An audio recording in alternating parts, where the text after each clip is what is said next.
Bezrat Hashem B'Siyata Dishmaya. On se retrouve ce soir dans des conditions un peu particulières pour le moins. Alors, je tiens à dire à ceux qui nous écouteront que Baruch Hashem, on a respecté toutes les consignes de sanitaires et de sécurité, que nous sommes moins que 10, que nous sommes très éloignés les unes des autres, que vous n'avez toujours pas enlevé vos masques de Purim, et que, mais bon, Baruch Hashem, la Simchaïe, donc tout va bien. Bien d'avance, je vous présente d'avance mes excuses, parce que vous êtes habitués à un certain discours de ma part, et que je ne sais pas du tout comment le discours de ce soir va sortir. J'espère qu'il sera aussi Breslev et aussi empreint d'espoir et de renforcement que d'habitude. Mais forcément, comme tout ce qu'on dit, c'est forcément teinté du matzav rouhani dans lequel on se situe. Moi, ce que je peux vous dire déjà, c'est que tous ces événements, ça aura eu, et Baruch Hashem, tant mieux pour moi, et merci à Kadosh Baruch Hu, mais ça aura eu l'avantage de renforcer, développer, rendre un petit peu plus exponentielle une chose que vraiment personnellement j'ai prié pour avoir et que j'espérais avoir et que j'espère que je vais réussir à entretenir, mais plus de Hirat Shamayim. Pour celles qui ne parlent pas l'hébreu, je flippe. Alors de quoi je flippe? J'ai eu beaucoup de réflexion et d'introspection sur les événements en ce moment. Et sur tout ce qu'on entend sur Internet, sur tous les shiurim qu'on reçoit, et même si tu les veux pas, ça s'est bombardé, on te les transfère par WhatsApp, par message privé, et puis si jamais t'as pas ouvert tout de suite ton téléphone pour te dire « Allô, t'as pas vu le message que je t'ai envoyé ?» Si, j'avais vu, c'est juste que je me suis mise en masquée parce que j'en ai marre. Alors, ce sera pas forcément un cours, mais juste peut-être le privilège, vu que ça fait longtemps qu'on s'est pas vu, de partager avec vous les réflexions ou les études que moi j'ai pu avoir depuis que tout ça a commencé. À savoir que moi il y a une chose, et j'ai même été obligée de poser la question à mon mari parce que je ressentais en même temps une inquiétude, en même temps c'est que je vois, et la vérité, bon, Hachem c'est Matok, c'est Hanim, c'est Hamoud, c'est tout ce que vous voulez. Mais quand je vois des madames sur Facebook en train de se filmer comme ça, parce que maintenant elles sont toutes devenues Claire Chazal, d'accord? Et que c'est pas tsniout, ça n'a pas la tête couverte, et c'est super content, et ça te dit ouais, ça y est, Mashiach, et elles se filment comme ça, et que toi tu vois tous les likes en dessous, et qu'il y a des hommes dans les likes, et qu'il y a plein de trucs dans les likes, et tu te dis alors Baruch Hashem, c'est une mitzvah d'attendre Mashiach. C'est un devoir d'attendre Mashiach, c'est un devoir de se réjouir de la venue du Mashiach. D'accord? Mais moi, je vois un problème. C'est que je me dis, Bezrat Hashem, Bimerabe Yamenu, tout de suite, qu'il arrive tout de suite, Mashiach. Mais il se passe quoi après? Il se passe quoi de nous? Parce que là, tout le monde est super content de te dire que effectivement, Baruch Hashem, l'histoire se reproduit. À savoir quelle histoire? Tout simplement que juste avant la sortie d'Égypte, Akadosh Baruch Hu a envoyé Makat Bechorot, que ce soir-là, il a demandé à tous les béné Israël de s'enfermer chez eux, d'accord? De s'enfermer chez eux. Et il y a une grande épidémie qui a déferlé sur Mitzrayim. Les Bnei Israël, futurs Bnei Israël, étaient enfermés chez eux à attendre la délivrance d'Akadosh Baruch Hu. Alors forcément, on a vite fait de voir la ressemblance des événements. Hein. Alors nous aussi, Bezrat Hashem, dans 2-3 semaines, on va sortir d'Égypte, c'est une promesse d'Akadosh Baruch Hu. Et là, on est tous enfermés chez nous. C'est évident qu'il y a un Makat Bechorot dehors, et que de façon très évidente, c'est les nations qui sont le plus à l'opposé d'Akadosh Baruch Hu qui sont en train de prendre Tosha le plus fort, d'accord? Commencer par l'Iran qui est l'ennemi officiel et bien détesté d'Israël. et que maintenant c'est comme Paro avec son fils, c'est les numéros 1, 2, 3 de l'Iran qui sont touchés carrément. Des gens dont on disait que même avec le Mossad et le FBI réunis, on n'arriverait jamais à les toucher. Akadosh Baruch Hu, lui, il n'a pas besoin du Mossad, il n'a pas besoin du FBI, il n'a pas besoin de personne. Si tu dois tomber, tu tombes. Donc, effectivement, on a tellement l'impression que l'histoire se répète que on se dit, Bezrat Hashem, bientôt, dans 2 semaines, c'est Yetziat Mitzrayim. Amen. Amen. Pour l'instant, moi, ce que je me dis, c'est que le soir de la sortie d'Égypte, si vous ne le savez pas, je vous le dis, mais c'est tellement un pshat que je pense que tout le monde est au courant, il n'y a que 1/5 des enfants d'Israël qui sont sortis d'Égypte. D'accord ? Ça veut donc dire qu'il y a 4/5 qui, Chazve Khalila, ils sont restés. Moi, à l'heure qu'il est, je veux pas juste simplement sauter et chanter de joie que ouais, Baruch Hashem, il y a Mashiach. Je veux m'assurer, bien sûr, c'était des enfants, c'était des enfants, c'était des descendants d'Abraham, Yitzhak et Yaakov, c'était des membres des 12 tribus, mais c'est des gens qui n'ont pas quitté l'Égypte. Moi, aujourd'hui, je prie et je supplie à Kadosh Baruch Hu pour danser très vite au son du chauffard en entendant la venue de Mashiach. Mais je veux 2 choses. 1, Bezrat Hashem, et Hashem, je t'en supplie, je veux y être. Et 2, je veux que tout le monde y soit. Donc, merci de chanter, de se réjouir et de prévenir à tout le monde qu'il y a Mashiach. Moi, ce qui m'intéresse, c'est qu'on sorte pas à 4/5. Enfin, qu'on sorte à 4/5, qu'on sorte à 5/5, qu'on sorte tous, qu'on le suive tous. Le problème qu'il y a à l'heure qu'il est aujourd'hui, c'est que on n'y est pas. On n'y est pas. On n'est pas. Malgré tout ça, il y a énormément de bons qui ressort. Mais qu'est-ce qui nous dit que c'est suffisant ? Moi, Maïrat Shamaim aujourd'hui, elle est simplement de me dire, Bezrat Hashem, je veux que Mashiach y vienne. Et comme il a promis le Rabbi, je veux qu'on soit tous sauvés. Maintenant, moi, vous savez très bien une chose. Si on a tellement étudié le Sefer Hamidot, si on a tellement étudié les conseils de Rabbeinu, c'est pour une raison principale. C'est que je répète à tous les shiurim que depuis la faute originelle, le monde a besoin d'une réparation. Une réparation, vous le savez, je le dis tout le temps, à titre personnel, on est chacun responsable de réparer notre neshama, et une réparation klalite qu'on appelle, vous le savez tous, le tikkun olam. Ça veut dire la réparation du monde. D'accord ? Pourquoi est-ce qu'il y a besoin de toutes ces réparations ? Justement pour arriver à la Géoula finale. C'est quoi la Géoula finale ? C'est quand Akadosh Baruch Hu, il est le maître, qu'il est le roi, et en même temps qu'il peut avoir un échange avec un monde qui est réparé. Ça veut dire un monde qui s'est sanctifié, un monde qui s'est purifié, un monde qui n'est pas taché par la faute, d'accord ? C'est comme, je vais vous dire tout simplement, c'est comme une kala. Pourquoi est-ce qu'on passe autant de temps à préparer son mariage ? C'est parce on rêve que tout soit parfait. Dans ce monde-là, la perfection, elle n'est pas de ce monde. Donc tu peux te fatiguer autant que tu voudras, il y aura des couacs parce que c'est la vie.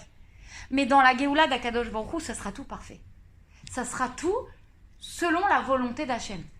Ça sera tout conforme à la virgule près, au tam près, à la lettre près, ça sera conforme à la Torah et à ce que Hachem y veut.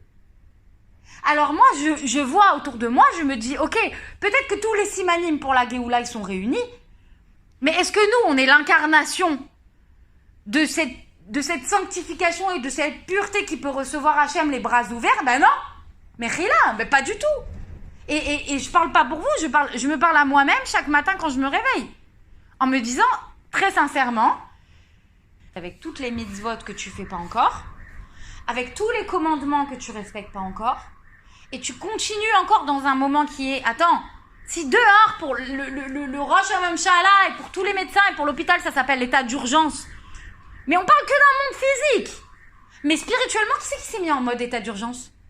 Okay ? Qui c'est qui s'est mis en mode je suis en état d'urgence ? Pas du masque, des gants, du purel et du lissol, je suis en état d'urgence spirituelle. Je suis en état d'urgence spirituelle. Parce que peut-être que vraiment là, ça serait le temps de passer la seconde. Voir la troisième, voir la quatrième. Je vous dis, pourquoi est-ce que je dis tout ça? C'est parce que ce qui se passe, c'est que quand on prie pour la Géoula, quand on prie pour la venue de Mashiach, on demande tous quelque chose, on demande Bli Sourim. Que ça se fasse, Bezrat Hashem, sans souffrance, sans épreuve, sans douleur. Mais c'est quoi la condition de sans épreuve, sans souffrance? Ça veut dire que ça te fasse pas mal, n'est-ce pas? Sauf que ma logique, elle est comme ça. Quoi qu'il arrive, Akadosh Baruch Hu, il va prendre un monde réparé. D'accord? Un monde, je le dis tout le temps, c'est pas, ça n'existe pas comme mot, mais un monde qui est tikkuné. Il faut que ce soit tikkuné. D'accord? Maintenant, c'est Hamoud. Alors, il faut un monde tikkuné. D'accord? Alors, de deux choses l'une. Soit tu te mets taken toi-même, soit va falloir te mettre taken. Chazvé shalom. Parce que ça veut dire quoi? Moi, j'ai peur de ça. Moi, je vous dis franchement, il vaut mieux quelque chose qui soit fait, l'ishma, avec le ratson, béahava, et toi-même, plutôt que, écoute, c'est comme, disons par exemple quelqu'un, il a une voiture, d'accord? Un accident, un petit accrochage par-ci, un petit truc par-là, un petit... Alors, de deux choses l'une. Soit il va dire, à chaque fois qu'il y a quelque chose, non, il faut réparer, il supporte pas. Alors, tout de suite, il va faire... Ça veut dire, je t'en prie, c'est pas grave, 1, 2, 3, 4, 5, 6, 7, ok, c'est pas grave. Jusqu'à ce que demain, Bezrat Hashem, voilà, il se marie, Mazal Tov, et veut la voiture pour aller à la choupa. Il va pas y aller avec la voiture dans cet état-là. Alors, d'un coup, il faut tout réparer tout de suite. Alors, je te dis pas le cheshbon au garage, d'accord? Il va la sentir passer, la douloureuse, comme on l'appelle. Donc là, moi, je me dis, pour l'instant, t'es encore au volant. T'es encore au volant. T'es encore en train de conduire. C'est encore toi qui pilotes. Tu peux encore m'attaquer. Toi-même. Avec tes moyens. Quand ça sera plus toi qui conduis, ça sera plus toi qui va choisir la réparation. Qu'est-ce que je veux dire par là? Je veux dire par là que venez, on parle un peu des prophéties. Moi, je pense qu'aujourd'hui, on a assez fermé les yeux et qu'aujourd'hui, on est obligé de savoir. Pas de savoir pour rentrer dans un délire de psychose et de paranoïa et de flipper. Mais juste pour comprendre, on dit en français un homme averti en vaut deux, à savoir que si tu as conscience du chemin, du derrière dans lequel Akadosh Baruch Hu, il veut t'emmener, si tu es malin, tu prends un peu d'avance pour pas être pris au dépourvu. À savoir quoi? Il faut savoir une chose pour être rassuré tout de suite, que les prophéties qu'on appelle des prophéties négatives, c'est-à-dire des choses qui font pas plaisir, ne sont pas obligées de se réaliser. À savoir quoi? Elles ne se réalisent que si nous, a priori, on n'a pas été capable par nous-mêmes de réparer ce que Hachem veut qu'il soit réparé. Alors, je vous lis la suite, parce que quand même, j'ai noté. Donc, l'épidémie est mondiale, doit tuer des millions de personnes, Hachem Ishmor. Et alors, c'est suivi. Alors, je vous explique. Selon beaucoup déjà aujourd'hui, cette épidémie, ce serait en réalité une guerre bactériologique qui aurait été lancée par certains États pour en détruire d'autres. Les États cibles s'en seraient aperçus et seraient déjà en train de demander des comptes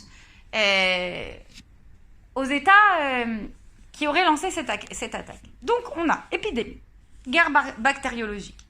Après, c'est pas fini parce qu'il t'explique, selon des analyses géopolitiques très savantes, que donc ça va forcément s'en suivre par une guerre nucléaire. Donc ça, c'est la suite des événements. Et en plus de ça, il y a beaucoup de prophéties qui viennent appuyer ça. Le fait de te dire que notamment, une des raisons pour lesquelles peut-être nous serions tous confinés chez nous, c'est que ce serait la seule façon de prémunir toute la population s'il y avait une attaque nucléaire de notre pays contre un autre. D'accord? Donc ça, ce serait la suite. Après ça, c'est pas seulement ça, crash boursier. D'accord? Et donc, il t'explique que le moindre centime que tu possèdes, chas shalom, dans bientôt, ça ne vaudra plus rien du tout. D'accord? Donc, la guerre, la maladie, plus d'argent. Moi, j'ai envie de vous dire chas shalom et chas khalila, parce que ça va comme ça. Et ce ne serait pas tout, parce que les astrologues, ou le astro quoi? Aidez-moi, les astrophysiciens, je ne sais pas, en tout cas, ont déjà calculé qu'il y a un astéroïde qui est en train de se diriger droit sur nous, et lui aussi devrait arriver à peu près aux alentours du 1er Nisan, donc de la venue prévue du Mashiach. Ouais, dans 2 semaines tout ça. Si dans les 2 prochaines semaines, c'est ça le programme, D'accord. Si dans les 2 prochaines semaines, c'est ça le programme, on fait comment? Il se passe quoi? Alors, non, alors je veux croire qu'on n'est pas foutu. Moi, je vais vous expliquer à quelle conclusion je suis arrivée. Là, la première chose qu'on a besoin de faire maintenant, c'est un réveil personnel. C'est un réveil personnel. De se dire très sincèrement, moi, je vous dis très franchement, pourquoi j'ai dit je flippe? Pourquoi j'ai découvert la Hirat Shamaïm?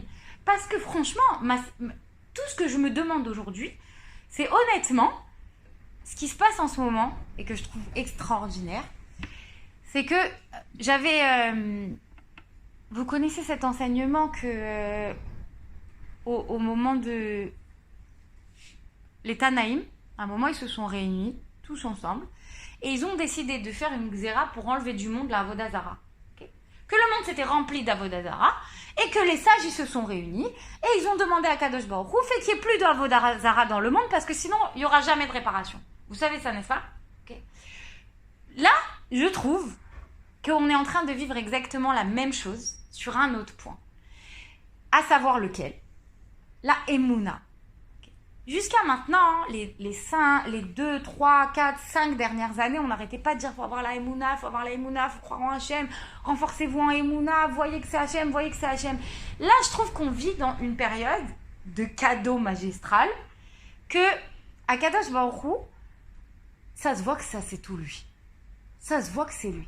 Ça veut dire qu'il est en train d'envoyer un shefa de Emouna dans le monde, que là, maintenant, pour pas voir que tout ça, c'est le bon Dieu, il faut le faire exprès. Vous, c'est vrai ou pas? Ça veut dire que... Alors, pourquoi t'as peur dans ce cas-là? Alors, attends, je vais te répondre. Pour l'instant, attends. La Emouna dont je parle, c'est la Emouna d'être capable de voir n'importe qui à son niveau et n'importe où il se trouve, de voir que c'est sûr que tous ces événements, c'est Akadosh Baruch Hu. Moi, je vous dis très sincèrement, il y a un mois, quand on était encore à Ouman, et que mon mari, il a commencé à me dire, tu sais, je pense pas qu'avec ce qui se passe, je pense pas que je pourrais repartir. Je lui dis, oh, allez, je t'en prie, allez. Après ça, ils ont commencé à confiner un peu les gens de France. Moi, je lui dis, ah, mais arrête, les États-Unis, le Canada, rien que pour les rapports avec Trump, ils le feront jamais. Après ça, j'ai entendu que, soi-disant, sous couvert que pour pas vexer personne, c'est devenu le monde entier. Et que donc tous les gens qui venaient du monde entier devaient être confinés. Après, j'ai dit, oui, mais alors ça va, tout le monde est confiné, mais je t'en prie, mais tu fais 2 semaines de confinement et après tu reprends la vie normale, tout va bien. C'est pas comme s'ils allaient carrément empêcher les gens de rentrer. Après, j'ai entendu, bon, alors maintenant, on n'a plus le droit de rentrer. Et lui, il me disait toujours la suite. Il me disait, non, mais tu te rends pas compte, ils vont fermer les aéroports. Je lui dis, bah, t'as raison, mais arrêtons l'économie mondiale pendant que tu y es. Bah, ils ont fermé les aéroports. Après, il m'a dit, mais je pense que t'as pas réalisé qu'ils vont fermer les banques aussi. Je lui dis, non, mais t'as raison, ils vont fermer la cuisine aussi, ils vont la fermer bientôt. Et puis après, j'ai entendu que toutes les succursales de ma banque étaient fermées, à part une où de toute façon, il y avait tellement la queue que quand tu prenais un numéro, t'aurais rendez-vous dans 3 semaines. Donc là, au bout d'un moment, je veux dire, je suis longue à la détente, mais au bout d'un moment, je me suis dit, bon, je vais arrêter de dire qu'il dit n'importe quoi, parce que Kaniré, que ça a l'air que voilà. Et c'est même pas seulement ça. À un moment, moi, je lui disais, mais t'as dit, toi, déjà, à ton patron, que tu rentrais pas, parce qu'on sait jamais, peut-être que ça va se calmer, et que tu pourrais y retourner un jour. Et alors après, on a reçu un message en sens inverse, qu'ils avaient fermé toutes les cliniques dentaires du Canada, tiens. Mais alors, comme ça, moi... Alors... Tout ça pour vous dire que, déjà de une, moi, personnellement, tu vois, j'ai quand même réussi à être très étonnée de la tournure des événements. À un moment, avant, je me disais, non, it's too big. It's not gonna happen that way. Ça va pas arriver comme ça, c'est trop gros. Faut pas pousser quand même. Tous les pays fermés, et tous les gens chez eux, et alors quoi, il y aura plus de travail, il y aura plus de voyage, on pourra plus manger, bah non, il y a plus. Ok, plus. Donc c'est sûr et certain que, c'est tellement énorme, que ça se voit que c'est Akadosh Baruch Hu. Ça se voit. Maintenant, si tu prends un à un, les choses, donc déjà, le fait d'avoir de la émouna, de te dire, tu sais, il y a des gens, mais il y a des gens, même en Dieu, ils ne croyaient pas spécialement. Okay. Moi, je parle à plein de gens en France où, ouais, bon, au début, tu leur disais, même nous, on était déjà confinés, ils disaient, ah, mais je t'en prie, vous, de toute façon, vous êtes toujours en train d'exagérer. Bon, et maintenant, je leur parle encore et ils sont tous enfermés chez eux, donc du coup, ah, ben, aujourd'hui, on a fait la prière, aujourd'hui, on allume une petite bougie. Bon, moi, je trouve qu'il y a un grand cadeau de Emouna, que déjà, le lien avec Akadosh Baruch Hu, tout le monde est en train de le reconnecter. Tout le monde a sa façon et c'est extraordinaire. Des minyanim qui se font en plein dans la rue. Ah, ça c'est sûr que Baruch Hashem, c'est un grand Kiddush Hashem parce que la réaction du Ham Israël, la réaction du Ham Israël, elle est pure. Elle est pure. Elle est vraiment, elle est Gdosha et elle est pure. Maintenant, si vous regardez, venez, on dissèque un petit peu. Ça aussi, je ne m'étendrai pas parce qu'il y a beaucoup de rabbanim qui l'ont fait, mais je veux quand même qu'on prenne conscience, juste pour vous expliquer à quelle conclusion moi je suis arrivée. Après, encore une fois, c'est les miennes et en même temps, c'est très compliqué pour moi parce que d'un côté, je me suis dit, je vais pas venir au shiur pour leur raconter un truc que j'ai entendu dans un autre shiur. Baruch Hashem, on en écoute plein tous. Donc, si j'ai rien à raconter, je vais rester chez moi et je vais continuer à étudier aussi. Donc, il fallait quand même que je vous serve, je veux pas dire un ridouche, c'est un grand mot, mais en tout cas, de rajouter un peu d'eau au moulin qui tourne déjà très vite. Alors, Akadosh Baruch Hu, avec cette épidémie, il est en train d'enlever tout ce qui... Ça va, Tzadika? Tout ce qui déteste dans ce monde. Et de nous expliquer quels sont les halachot sur lesquels il veut qu'on se renforce. Regardez comment ça marche. Au début, c'était assez pachout, tout le monde a compris qu'il fallait faire Netilat Yadayim. Okay. Ça, Baruch Hashem, je sais déjà qu'il y en a qui ont pris sur vous, quand on était à Ouman, de faire Netilat Yadayim, de faire Asher Hatzar. C'était un très grand réveil de la Neshama, parce que Akadosh Baruch Hu, c'est le premier message qu'il envoie à tout le monde. On fait Netilat Yadayim à chaque fois que c'est nécessaire. On fait Asher Yatzar pour une raison très simple, c'est que c'est la plus grande ségoula qui existe pour la refoua. La deuxième chose, quand il y a eu le bidoud, ça aussi tout le monde a compris, que bidoud, c'est la même racine que idbodedout, et que la raison pour laquelle il faut s'isoler, oui, ça aussi, tout le monde a reconnu, le mot bidoud, c'est comme idbodedout, c'est s'isoler, pourquoi? Parce que Akadosh Baruch Hu, il a vu que dans nos vies de tous les jours, on ne prenait pas le temps de s'isoler avec lui et de lui parler à lui. Donc jusqu'ici, Baruch Hashem, rien de très nouveau. Je continue, c'est pas fini. On met des masques, c'est compliqué pour parler. C'est compliqué pour parler, pourquoi? Parce qu'il faut faire très attention en ce moment à ce qu'on dit. Il faut faire attention au Lashon Hara. Le moins il y a de gens qui sont réunis, le moins il y a de gens, le plus il y a de gens qui ont un masque sur la bouche, ok? Comme ils l'ont dit tous en rigolant dans des sketchs et tout, c'est juste pour qu'on se lave. D'accord, à bon entendeur, on a compris. Mais n'empêche que c'est très compliqué parce que moi je vois que dès que tu croises quelqu'un et que t'es même à distance et même avec le masque et même tout ce que tu veux, c'est très compliqué aujourd'hui encore de pas entendre à la Lashon Hara. Ok? Le WhatsApp, il en est rempli. Les messages sur Facebook, ils en sont remplis. Donc c'est un travail, c'est une avoda qu'on a à faire à nous, de dire attention maintenant, il y a un gros travail de vigilance à faire sur le Lashon Hara, sur ce que je dis, sur ce que j'entends, sur ce qui va être dit à cause de moi et de mon comportement. C'est une exigence d'Akadosh Baruch Hu. En ce moment, je continue. Il n'y a plus droit d'aller à la plage. Je ne vous fais pas un dessin. Le comportement qu'on a à la plage. Le fait qu'on aille encore dans des plages qui ne sont pas séparées. Akadosh Baruch Hu, il a fermé les plages. Il y a, comprenez bien, tout ce qui est en train d'être. Vous savez, le Rav Yerucham Halevi. Yerucham Halevi, c'était le directeur de la Yeshiva de Mir. Il disait tout le temps une phrase qui m'a toujours suivie. Il disait Kol hachaim, toute la vie, c'est leafer et ayediya leteva. C'est de transformer ta connaissance en nature. Ça veut dire quoi? Ça veut dire que tout le travail de ce monde, c'est de transformer la matérialité en spiritualité. Comme il dit Rav Ben Chetri toujours en rigolant, j'espère que vous êtes, il le dit à des hommes, ça vous fera peut-être moins rire, mais il dit toujours, j'espère que vous êtes au courant quand on met les téphilines, c'est pas pour prendre l'attention. D'accord.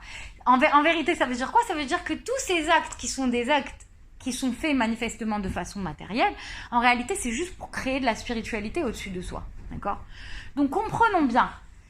Soit tu sais dans la psychose de Corona, comment on l'attrape pas, tu regardes des trucs, des scientifiques, de Michel Sim toute la journée, la transmission du virus, il reste 12 heures là, 15 heures là, 20 heures là, et comment on fabrique un masque, et combien de fois par jour il faut remettre du Purell, et à quelle distance il faut pas se faire postillonner, blabla et blabla, et t'es resté dans la stricte matérialité. Et encore une fois, même nos sages, même nos décisionnaires aujourd'hui, ils disent que c'est une obligation de respecter tout ça, de faire attention à soi, de suivre les consignes. De toute façon, de tout temps, quand il y a une loi dans un pays, ça devient une halakha d'Akadosh Baruch Hu, et c'est assourd de transgresser la loi. Donc on la respecte, c'est évident. Mais j'ai envie de vous dire, c'est le pshat, c'est la base. Celui qui s'est arrêté à Corona, et ben aussi sa réflexion et son approfondissement, il va s'arrêter avec Corona, Bezrat Hashem, parce que Corona, ça va s'arrêter, on va pas rester là-dedans. Je refuse de croire que ça se finisse comme ça. Mais si tu vas plus loin, okay, essaye chacun dans sa réflexion, que chacun se dise, il y a une consigne sécuritaire ou de santé. Mais qu'est-ce qu'elle veut dire pour moi en tant que juive? D'accord? Donc, déjà au minimum, je vais faire un peu de hitbo des doutes. Alors, petit conseil de Rivka, la hitbo des doutes, c'est compliqué quand tu fais pas depuis longtemps. Il y a un secret de Rabbi Nathan, une ségoula, que moi j'aime beaucoup parce que je trouve que ça aide. C'est d'avoir, moi je sors plus sans maintenant, t'as un cahier et un stylo. Et quand tu fais comme quand on avait 12 ans et qu'on avait tout notre petit journal intime avec 3 cadenas et la même clé pour tous, voilà. Et que maman elle savait très bien où elle était cachée, n'est-ce pas? Juste, voilà. Tu peux écrire ta hitbo des doutes, avec quand même comme petites exigences, parce que sinon c'est pas vraiment de la hitbo des doutes, que quand tu as fini d'écrire, tu la lis une fois à haute voix, pour vraiment avoir fait hitbo des doutes. Mais ça aide, parce que quand tu essayes comme ça, tout seul dans ton salon, ou assis sur le bord de ton lit de parler avec Hachem, des fois tu coinces vite. Avec le stylo, normalement, ça va mieux sortir. Donc, première chose, on va essayer de se renforcer, de faire un minimum de hitbo des doutes chaque jour. Okay, comme ça, on ne sera pas juste en bidoute physique, et qu'on se mette vraiment en isolement spirituel avec Akadosh Baruch Hu. Premier conseil. Deuxième chose, de comprendre que, alors cette fameuse distance, okay, la distance qu'on doit respecter. Okay, j'ai entendu. Bon, Hachem, il y a plein de gens qui ont compris de même. Mais la distance, ça veut dire deux choses. Là, je m'arrête une minute. Parce que, d'ailleurs, avant de vous dire ça, je vais vous passer un message. Le message, il est comme ça. Je vous ai déjà dit plusieurs fois que normalement, quand on finit sa Amida, il y a un petit passou que chacun doit réciter, qui contient, en fait, chacun choisit le passou comment. Il est à la fin de plein de Patach Eliyahu, que la première lettre, c'est la première lettre de ton prénom, la dernière lettre, c'est la dernière lettre de ton prénom. À quoi sert cette ségoula, nous explique le Ben Ishraï. C'est parce que c'est pour éviter, quand tu arriveras au Beddin Lemala, que tu n'en oublies ton nom. On va te demander comment tu t'appelles. Si tu n'as pas fait cette ségoula, depuis la première fois que tu as fait la Hamida jusqu'à 3 fois par jour toute ta vie, ou en tout cas le nombre de jours que tu l'as fait, tu risques d'en oublier jusqu'à ton prénom. Question du Ben Ishraï. Que tu puisses avoir oublié la Torah que tu as étudiée. Ok. Que tu puisses avoir oublié certains événements de ta vie qu'on va te rappeler. Ok. Mais, allô? T'as oublié comment tu t'appelles? Comment ça pourrait oublier? Ça pourrait arriver qu'on te demande comment tu t'appelles. On te demande comment tu t'appelles et tu sais pas? À ce point-là? Et des scientifiques de nous expliquer, de nous dire même, Chas Shalom, mais quelqu'un qui a Alzheimer, son nom, c'est une des dernières choses qu'il oublie. Voire une chose qu'il oubliera jamais. Parce que les souvenirs récents s'effacent, mais les plus éloignés, ils restent. Donc ton nom, normalement, tu dois savoir comment tu t'appelles. Alors, question du Ben Ishraï, comment se fait-il que tu oublies ton nom? Réponse. Ton nom, écoutez ça parce que c'est vraiment, moi ça me... Ton nom, c'est écrit, c'est ton essence. Qu'est-ce que ça veut dire que ton nom, c'est ton essence? Ça veut dire ton nom, c'est qui tu es vraiment. C'est quoi la différence entre qui tu es vraiment, ton essence, et toi. C'est que qui tu es vraiment, ton essence, c'est pas qui t'as l'air d'être, c'est pas qui les gens y croient que t'es, c'est pas même ce que tes plus proches y pensent de toi, c'est pas qui toi tu crois que t'es, c'est même pas qui tu voudrais être, c'est ce que t'es vraiment. Où t'en es vraiment. En ce moment, avec ce bidoud, je pense qu'on est pas mal en train de faire connaissance et de réaliser qui on est vraiment. Où on en est vraiment. Et même par rapport à ce qu'on pouvait penser de nous en positif ou en négatif. Peut-être que des gens qui se croyaient très colériques, ils se seront rendus compte, une fois qu'ils se sont retrouvés vraiment en bidoude, qu'ils sont peut-être pas si colériques que ça finalement. Que ça va. Que mis dans un contexte de soi-même, avec ses proches et avec son... Eh ben peut-être que ça va. Et d'autres façons, peut-être que des choses qu'on croyait qu'on avait atteintes, en tsniout ou en sablanout ou en n'importe quoi, peut-être qu'en sens inverse. En tout cas, ce qui est sûr et certain, c'est que ce changement des règles du jeu, ce changement de matzav, il est pas mal en train de nous faire rendre compte où est-ce qu'on en est. Vous êtes d'accord avec moi ou pas? Et je pense que plus t'es en bidoud, moins tu sors, moins tu côtoies l'extérieur, moins tu vas bosser, et plus tu te rends compte où t'en es. Okay? Même dans le rapport avec la parnassa, d'accord? Peut-être que quand t'allais bosser, t'avais une situation financière qui était difficile, t'étais très inquiet, et maintenant tu bosses plus et t'as rien du tout, et tu vois que ton rapport avec la parnassa, il n'est pas forcément ce que tu crois qu'il était. Peut-être il est pire, peut-être il est beaucoup mieux. Mais en tout cas, les choses, elles sont en train de se remettre, je pense, plus émettre. D'accord? Pourquoi plus émettre? Encore une fois, parce que moi, il y a une chose que j'ai remarquée. Quand tu dis aux gens, voilà, par rapport au bidoud, avant, quand je disais aux gens, mais allez, il faut te renforcer dans ça, il faut faire ça, maintenant t'en es là, tu dois faire ça et tout. Les gens, ils t'expliquent que par rapport à leur vie, c'est compliqué. C'est compliqué. Par rapport à mon boulot, par rapport à mes amis, par rapport à mes copains, par rapport à mes sorties, par rapport à la parnassa, par rapport aux clients. Bah, c'est compliqué, Rivka, c'est compliqué, tu comprends pas, ça matche pas avec ma vie. Ça matche pas avec ma vie. Ou j'ai pas le temps, ou c'est compliqué, ça va avoir des conséquences sur mes relations sociales, sur ma parnassa, sur mes amitiés, sur mon matzav. Et puis moi, j'ai pas l'habitude, dans les endroits où on s'habille pas comme ça et on fait pas ça. Ok, Akadosh Baruch Hu, maintenant, il te fait une tova. Il te dit, arrête d'utiliser l'extérieur et le monde extérieur comme une excuse pour ne pas me servir.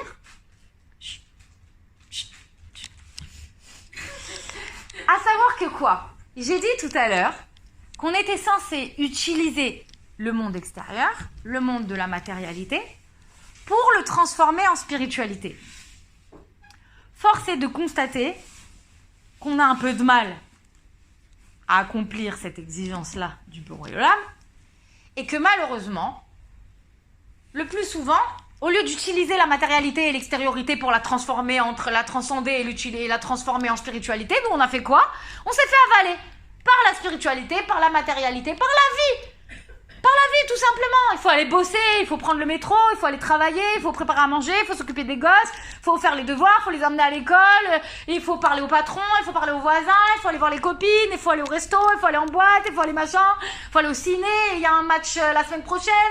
On s'est fait manger. Toi, t'essayes de faire du kirouv et de dire aux gens de faire tchouva, et ils t'expliquent que ça matche pas avec leur vie. Alors, Akadosh Baruch Hu, cadeau. Il a dit, ok, la vie, elle t'empêche de me servir. Vas-y, je t'enlève. Je t'ai fermé le restaurant. Je t'ai fermé la boîte. Je t'ai fermé tes vacances à Pessah. Je t'ai fermé les ch'touillottes que tu peux plus sortir d'Eretz Israël. Ça, c'est pareil, fermeture des frontières. C'est une mitzvah, les amis, hein. Ishou, Eretz Israël, on n'est pas censé sortir. On n'est pas censé aller voyager en Thaïlande, à Tombouctou, en Chine ou... Et voilà, à qui c'est arrivé, par qui elle est arrivée la pendaison, à part tous ceux qui n'arrêtent pas d'aller se promener. Voilà, mitzvah. Maintenant, tu fais la mitzvah de gré ou de force, tu restes en Eretz Israël. Tu vas pas faire la shvav dans les terrasses. Alors, ce qui se passe maintenant, c'est hyper rigolo, et je m'inclus dedans, mais je trouve ça hyper marrant parce que mon mari est parti la semaine dernière, mon Hachem, étudier à Bnei Brak avec son ami Chavruta, et il lui a dit, personnellement, nous, ça n'a rien changé. Ça n'a rien changé. On attend encore les conséquences, mais ça n'a rien changé. Nous, des restaurants à Bnei Brak, il n'y en a pas. Nous, nos femmes, la maison, elles y sont déjà. Nous, de l'argent à la banque, il y en a déjà pas. Et nous, enfermés toute la journée avec une Gemara, on fait déjà.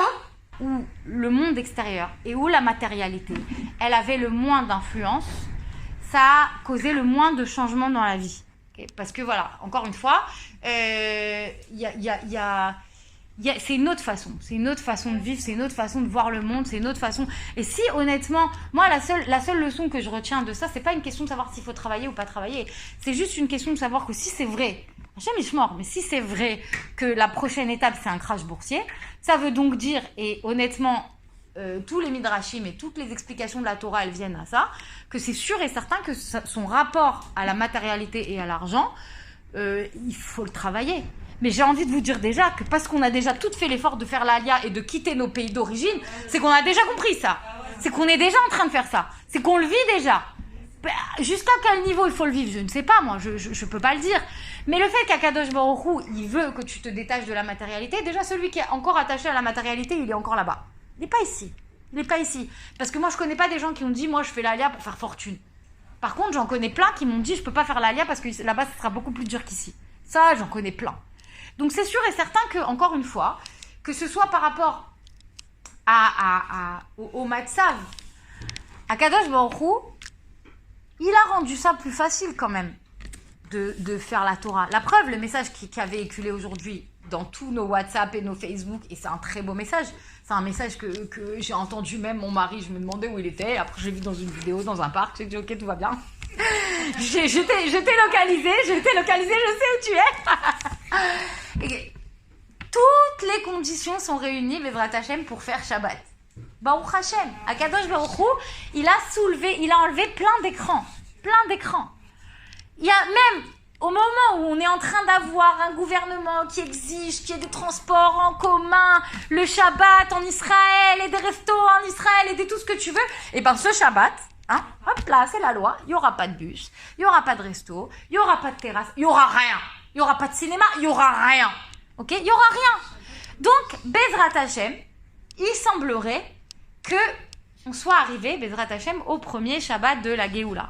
Sauf que là, Amen, exactement. Moi, je dis Amen, mais j'ai envie de... Moi, je commente jamais sur Facebook.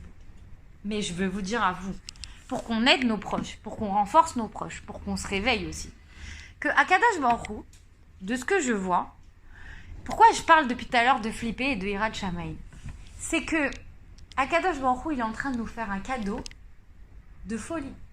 Il nous aide à le servir. Il enlève plein d'écrans qu'on avait encore. Ah bah c'est beau, tiens, je viens d'avoir un grand ridouche. Exactement ce que je voulais dire. Il enlève plein d'écrans qu'on avait encore. Sauf que c'est pas encore la Géoula. Et c'est une bonne nouvelle entre nous. Parce que il faut savoir une des choses essentielles à propos de la venue du Mashiach, c'est qu'une fois qu'il y a Mashiach, tu peux plus faire de mitzvot. Tu peux plus faire tes chouvas. Tu peux plus te renforcer. Pourquoi ? Ben non, tu peux plus. Parce qu'une fois qu'il y a Mashiach, t'as plus de libre arbitre. T'as plus de Bechira. C'est évident que maintenant c'est ça. Il y a Mashiach, ça a sonné, ça y est. Donc là, les compteurs, ils s'arrêtent. Okay, les compteurs, ils s'arrêtent. Tu peux plus faire tes chouvas. Ça s'arrête. On fait les comptes maintenant. Ok ? Donc toute la période pré-messianique, c'est extraordinaire. Pourquoi Kadosh Baruch Hu, il a donné autant de prophéties ? Allô ? C'est pour qu'on en profite. Pour augmenter Torah et Mitzvot. Il faut que vous sachiez une chose. Dans Maseret Sanhedrin, c'est écrit discussion entre Rava et Abaye.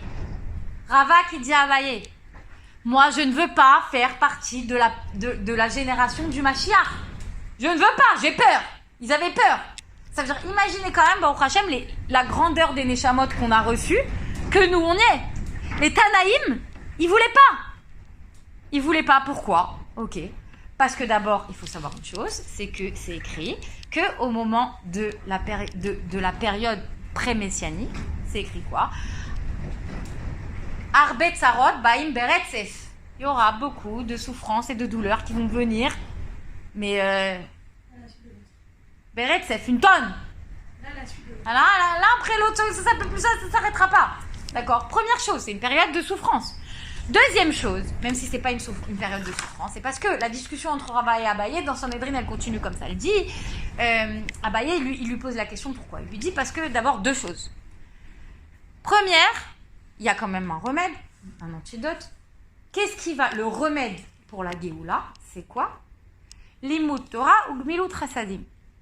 La seule façon de gagner du mérite, c'est de faire ce que Baruch Hashem, tout le monde fait en ce moment. Beaucoup d'actes de chesed, beaucoup d'actes de bonté.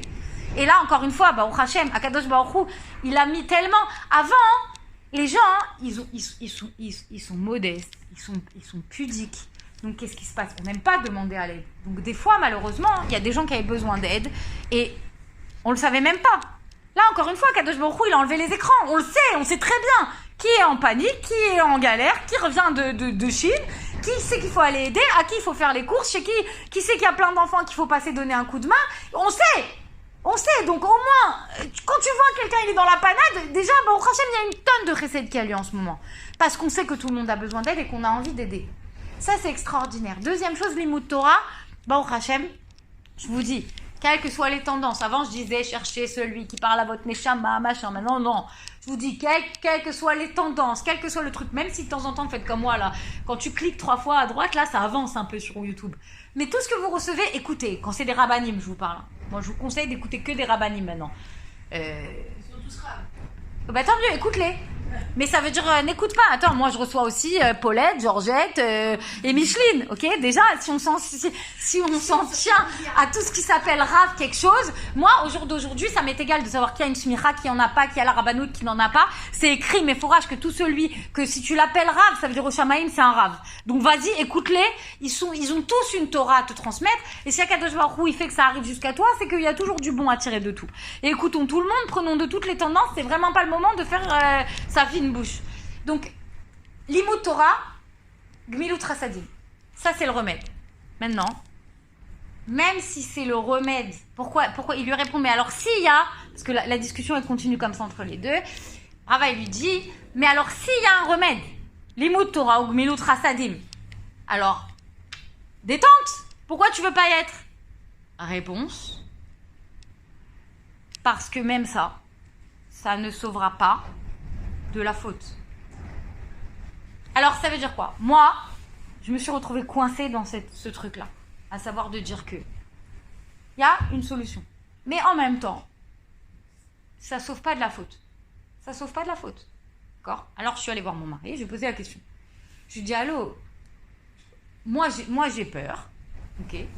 Mais ça a l'air qu'il y en a que sont détentes. Et je vous dis le mec, là, on est entre nous, on est entre sœurs. Je vous dis franchement comment j'ai posé la question.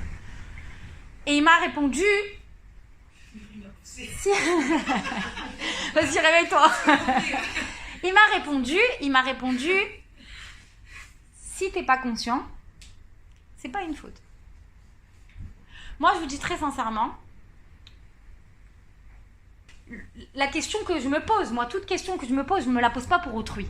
Parce que personne n'est dans les cheshbonot du Shamaïm et à jamais je mort qu'on vienne juger personne. Moi, je me suis posé la question pour moi. Ça veut dire quoi inconscient? Ça veut dire quoi inconscient? Je suis arrivée à cette conclusion-là. Je vous la transmets. Vous en ferez ce que vous voudrez. D'abord, j'ai dit une chose. J'ai dit, à Kadosh Baruch Hu, ça m'est venu tout à l'heure en 30 secondes, il a enlevé tous les écrans. Il a enlevé tous les écrans. Sauf qu'il a laissé encore tous les écrans. À savoir que on a encore... Il y a 2 choses qu'il n'a pas coupées. C'est pour ça que je me dis, c'est pas... Il y a encore le libre arbitre, il y a encore la Bechira, parce que toutes les soi-disant excuses qu'on avait avant de ne pas pouvoir faire la Avodat Hashem, à savoir la vie, les relations sociales, aller au boulot, tout ça, il n'y a plus. D'accord? Donc j'ai envie de te dire, quand tu es seul chez toi, je vous donne un exemple très bête. Il y en a qui me disent, ouais, la tsniout, c'est dur, machin, tu comprends pas quand tu sors, quand tu machin et tout. Ok, mais quand tu es enfermé chez toi entre nous, tu peux t'habiller de sniout. Essaye. Je veux dire, au pire quoi? T'es pas confortable, t'es pas à l'aise, t'es mieux dans ton jog et tout. Ok, d'accord, mais bon là, c'est la fin des temps. C'est la fin des temps. Et si ma chienne, il arrive maintenant dans 5 minutes, sois en jupe. T'es chez toi, t'es pas au travail, t'es pas au gym, t'es pas... On dit tout le temps demain. Et demain, je serai de sniout. Et demain, j'irai à Ouman. Et demain, j'apprendrai à lire. Et demain. Moi, je dis, voilà. Si c'est vrai qu'il y a bientôt plus de demain. Excuse-moi, ils nous ont tous dit Rosh Chodesh Nissan ou plus loin, Rosh Chodesh Nissan c'est la semaine prochaine et Pessah c'est dans 3 semaines. Ok, donc là maintenant. Et si c'est pas vrai? Si c'est vrai, alors attends, j'arrive. Premier exemple. Ah non, ça dit toujours. Alors que De deux choses l'une. Première question, non mais sérieusement. Première question, si c'est vrai. Première question, moi c'est juste une question ouverte, si c'est vrai. Okay. Si on n'a plus de temps. Parce que là, honnêtement, Kadosh Baruch Hu, il nous a enlevé du travail, il nous a enlevé du restaurant, il nous a enlevé de la boîte, il nous a enlevé Pessah en Grèce et à Tombouctou, il nous a tout enlevé, d'accord? Donc, question numéro 1, je vous la pose, vous la poserez vous-même et vous en ferez ce que vous voudrez. Mais et si c'est vrai? Personne n'est dans les comptes d'Hachem. Même après la venue du Mashiach, il y en a qui te disent que ça va être la guerre pendant 40 ans, qu'il va y avoir une période de transition, que ça va pas être évident et tout. Mais ça se voit quand même qu'on est dans un train en marche. Okay.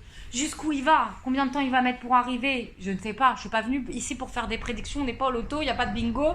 Vous êtes toutes avec Evan et il n'y aura pas, d'accord? Je ne sais pas. Mais première question, il change tout. Il n'y a plus rien de ce qu'on a connu avant qui est vrai. Soit c'est une fiction, qu'est-ce qui va t'arriver? Tu es enfermé chez toi toute la journée, tu vas plus travailler, il n'y a plus de problème. Donc quoi? Soit disant, ouais, on t'aura carotte, que tu auras mis une jupe pendant 3 semaines. On t'aura carotte, c'est bon. De toute façon, les 3 semaines de jupe, tu les retrouveras au Gan Eden. non, mais ça veut juste dire Soit, que les troumailles, c'est monté la tête. vous savez, quand on était à Ouman, et que la rabbinite Arouche, elle a dit, il faut faire Mizmor les Toda au moins 10 fois par jour. Et que Baruch Hashem, quand j'étais dans le high de Ouman, Ifdou et Hashem besimcha. Oui? Et on a dit, il faut avoir la simcha, faut garder sa simcha, il faut être besimcha, mais autre chashuva, achi chashuva olam. Tu dois, Ifdou et Hashem besimcha. Servez Hashem besimcha, dans la joie. Sauf que, maintenant, je crois qu'un des messages de Corona, c'est quand même qu'avant besimcha, c'est écrit Ifdou et Hashem. C'est-à-dire que c'est pas ça suffit pas d'être juste, selon moi, aujourd'hui, ça suffit pas d'être juste Bessimcha. Il faut servir Hachem Bessimcha. Mais c'est quoi Ivdou et Hachem Bessimcha? C'est faire la Avodat Hachem Bessimcha. C'est quoi la Avodat Hachem? Mais là, il y a plus d'enfants aussi. Moi, je l'ai entendu à plusieurs reprises dans des cours, déjà à la maison chez moi et dans d'autres vidéos après dans lesquelles j'ai pu voir ses cours. Il le dit et il le répète que personne ne sera lésé. À Kadosh Baruch Hu, on est son peuple. Alors je dis pas, bien évidemment qu'il faut faire tes chouvins, c'est pas parce que faut pas se laisser aller comme ça et que ça se passe. Moi, Baruch Hashem, on est grâce à Dieu, 2 parties de la même Neshama. Mais moi, je suis pas mon mari. Et à la maison, c'est moi qui fais les lessives. Et donc, je sais de source sûre que y a des trucs, quand je les lave, je les mets à cycle de 15 minutes lavage à froid avec une demi-cuillère de Tide. Et il y a des trucs, je les mets en cycle de 2h30 à 90 degrés avec du vanish, de la javel et avec de l'eau à 90 degrés. D'accord? Alors que à la fin, quand je range mon linge, tout est propre, tout est beau, tout est plié, tout est dans l'armoire, j'ai aucun safek sur ça. Mais par contre, ce que ça a pris comme cycle de lavage aux vêtements pour ressortir propre, ça, c'est pas la même chose. Et personnellement, oui, que Bezrat Hashem, on en sortira tous, oui. Mais j'ai envie de te dire, quand les enfants ils se mettent à table le vendredi soir, une fois qu'on a fait kidou, je leur dis, mettez une gandora sur la chemise, comme ça vous salissez pas. Ok? Moi, je considère, et c'est ma façon de voir les choses, c'est vrai, c'est pas la sienne en ce moment, au Hachem, c'est tant mieux. Mais moi, vous êtes venus ici, et je peux te dire que ce que j'ai dans les tripes, à savoir que pour moi, plus il y aura de tchouva, et c'était le message du Rabbi, et c'était le message de tout le monde, plus il y aura de tchouva avant la venue du Mashiach, et plus la nécessité de réparation et de nettoyage sera moindre. Donc pour l'instant, moi aussi je veux danser, moi aussi je veux chanter, moi aussi je veux être super contente, mais ce que je dis c'est que moi, vos Neshamot, je vis avec, je les connais, je les ai vus depuis Ouman prendre une fusée jusqu'à l'espace. Maintenant, j'ai pas envie que nous, on soit Apollo 13, là, qu'on fasse 3 fois le tour et qu'on n'atterrisse pas. J'ai envie qu'on y aille sur la Lune. Donc, si je dis maintenant, moi, mes conseils maintenant, c'est pas des conseils, je suis pas en train de me filmer, je suis pas en train d'essayer de faire 700 000 vues dans mon confinement, je m'en fous. Je suis en train de dire aux filles que j'aime, qui sont avec moi, et que je fais pas du mytho quand je dis que c'est mes sœurs. de dire de deux choses l'une. Davarishon, si vraiment, c'est peut-être pas 3 semaines, c'est peut-être 1 mois, c'est peut-être 10 ans, mais première chose qui est sûre et certain, c'est que pratiquement tous les empêchements qu'on avait de faire, de se déguiser en meuf de Bnei Brak, ils n'existent plus, d'accord? Même quand tu vas au travail, c'est un poste sur 2, ok? Donc ça veut dire la familiarité, les discussions avec des gens, avec des mecs, avec machin, il n'y a pas, tu es toute seule avec ton ordi, d'accord? Ensuite, alors justement, pourquoi ça change rien? Je vais t'expliquer une chose. J'ai dit, Hachem, il a enlevé tous les écrans. Il ne peut pas avoir enlevé tous les écrans parce que si il enlève tous les écrans, il n'y a plus de Bechira. Aujourd'hui, j'ai parlé avec quelqu'un qui m'est très proche, très très proche, et de libre arbitre, pardon. Ah ouais, surtout, arrêtez-moi quand... parce que là, ça sert à rien sinon. Il y a de libre arbitre, ok? Aujourd'hui, j'ai parlé avec quelqu'un de très très très très proche. Tellement proche que je vous dis très sincèrement, moi je sais depuis longtemps qu'on n'est pas prophète dans son pays, que tu peux pas faire revenir tes proches et compagnie. Mais bon, en ce moment, tu vois, je me crois tout permis, il y a ma chia, donc j'ai essayé. J'ai dit, mais ouais, j'ai dit, ah mais tu te rends compte là maintenant, vous êtes confinés, vous pouvez pas sortir, il y a plus de ciné, il y a plus de resto, il y a plus de bus, vous voulez pas essayer de faire Shabbat ce Shabbat? Qu'est-ce qu'on m'a répondu? Oh, tu vois pas, je t'en prie, pour le peu qu'on fait, je t'en prie. Ok. Donc là maintenant, moi, j'ai dit attends, je comprends pas. D'un côté, je vois sur Facebook, on dirait que le monde entier veut faire Shabbat. Et d'un autre côté, moi, quand j'ai essayé de tirer profit de la situation, je me suis fait taire. Ce que je suis venue transmettre ici, c'est qu'il nous a laissé le téléphone, et pour celles qui l'ont, il a laissé la télé. Donc la vérité, c'est que avant, moi, je trouve ça touchy parce que c'est à double tranchant. C'est à double tranchant. Tu sais, c'est comme quand tu fais un examen de maths et qu'on te dit t'as le droit à la calculette. Okay. Alors d'un côté, t'es super content parce que ouais, ça va être détente, ça va être facile, t'as le droit à la calculette, ok. Mais du coup, quand t'es corrigé, t'es pas corrigé pareil si t'avais le droit à la calculette, ok. Si t'as fait une faute de retenue alors que t'avais le droit à une calculette, on va pas te dire ouais c'est pas grave, il a oublié la retenue, on lui enlève juste un demi-point. Tu vas prendre ta chat parce que t'avais une calculette et t'as oublié la retenue, t'as pas vu que le résultat il était pas logique, ok. Alors moi je me dis excusez-moi Mechila, Akadosh Baruch Hu, il t'enlève 99% de la tentation de pas le servir, ok. Mais quand même, il t'a laissé 1%. Il t'a laissé, t'es seule à la maison avec les enfants. Ah, mais il faut bien les occuper. Alors Disney, alors la télé, alors on leur a mis machin parce qu'ils s'ennuient les pauvres. Ok. Après ça, il t'a laissé du temps. Il t'a laissé du temps pour étudier. Et toi, t'as passé ton temps à faire quoi? T'as fait que la cuisine. T'as fait que ça. Et t'as pas étudié plus. Et tu t'es pas renforcé plus. Et t'as pas fait plus de la route. Mais qu'est-ce que tu faisais? Je t'ai donné du temps. Tu te plains toute la vie que t'as pas de temps. Je t'ai donné du temps. T'as fait quoi avec le temps? Ok. Maintenant, t'as pas le droit de sortir de chez toi. Ah ouais, mais alors justement, voilà, exactement comme t'as dit. Moi, je l'ai vu venir. On est toutes les mêmes. Ah bah ça va, je suis à la maison, je suis détente. Donc comme ils disent là, la blague qui sort sur Facebook, il est 22h, je vais enlever mon pyjama du jour et je vais mettre mon pyjama de la nuit. Ah bah non, excuse-moi ma chérie, on va se lever, on va s'habiller comme d'habitude, comme si on sortait, on va faire la tfila avec des chaussures et on va mettre une jupe. Parce que justement, si avant je m'excuse que c'est à cause de l'extérieur que je suis pas de Sanoa, alors pourquoi enfermer chez moi je suis pas? Et tu comprends, alors ça c'est pareil, les excuses, ah mais le mari ça lui plaît, le vernis à ongles rouge et le rouge à lèvres rouge, mais qui se calme? Qui se calme? Si t'as 3 semaines, maintenant de deux choses l'une, ton vernis, si tu dois mettre du vernis maison avec une couleur Sanoa, parce que tu vas pas à un mariage, t'as pas rendez-vous dans une bar mitzvah, pas séparé, je sais pas quoi, t'es chez toi, fais semblant de faire la religieuse, qui va se moquer de toi? Bah justement, si t'es chez toi, mais ton rouge, personne va te voir, t'es Sanoa pour ton Hachem melo kol haaretz kevodo. Akadosh Baruch Hu, il est partout. Et celles qui sont vraiment Sanoa, elles t'expliqueront que tu dois être encore plus tsniout à la maison que dehors. Parce que quand t'es tsniout à la maison, c'est juste pour le soi-disant regard des autres. Quand t'es tsniout chez toi, c'est pour Hachem. Mais aujourd'hui, je pensais au tsunami. Et ouais, vraiment, comment on était choqués, comment on voyait, comment tout était détruit, comment ça faisait de la peine à la télé et tout. Et aujourd'hui, j'ai réalisé que moi, je suis allée en Thaïlande. Après le tsunami, non, bah, ouais. Non, mais je suis allée en Thaïlande après le tsunami. Non seulement, ils ont tout reconstruit, mais je vous ferai pas de dessin, c'était vraiment pire. Ça veut dire tout ce qu'on disait que Akadosh Baruch Hu, il avait détruit parce qu'il détestait la débauche, la znout, la niouf, tout ce que tu veux. Mais c'était encore pire. Donc moi, je me dis, pour répondre à ta question, on a dit tout à l'heure que tu te rappelles de ton nom parce que ton nom, c'est ton essence. Ton essence, c'est quoi? C'est qui t'es vraiment devenu, qui t'as réussi à être, qui t'a fait l'effort de vouloir être. Alors, de deux choses l'une. Si dans 3 semaines, ou dans un mois, ou dans un an, ça se termine, le Baal Shem Tov, il dit que la fin des temps, ce sera une corde, que Hachem, il va secouer très, très, très, très fort, et que ceux qui vont rester, c'est ceux qui vont réussir à s'accrocher. Okay.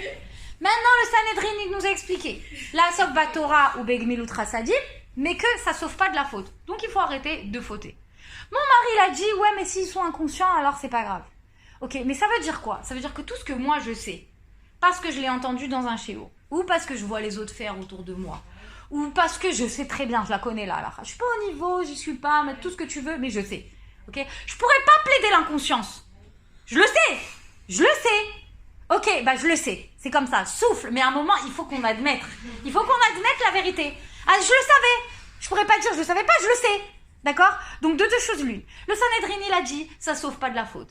Lui, il m'a dit, oui, mais c'est pas grave si tu sais pas que c'est une faute. Oui, mais alors qu'est-ce qui reste avec tout ce que je sais que c'est une faute? Alors tout ce que je sais que c'est une faute. Moi, je viens ici avec ma petite réponse que, voilà, j'ai que ça à vous offrir. J'espère que ça suffira. À savoir que j'ai réalisé, parce que moi, je savais pas comment il fallait faire avec tout ça. D'accord? Il faut pas fauter, mais alors si on sait pas, c'est pas grave. Ouais, mais est-ce que je sais, alors je fais quoi avec? Et de toute façon, moi, je suis pas une mytho quand je vous dis depuis toujours, ouais, mais je suis quand même Breslev. Ça veut dire chacun avec son niveau, chacun avec où il en est, qu'il en est. Ce que tu fais, c'est déjà très bien. Et Rabbeinu, il a dit même un peu, c'est bien. C'est vrai, je le pense encore. J'ai eu un ridouche, mais vraiment, je kiffe encore. J'ai réalisé que tout ça, ça a commencé. Tout ça a commencé il y a exactement 1 mois, n'est-ce pas?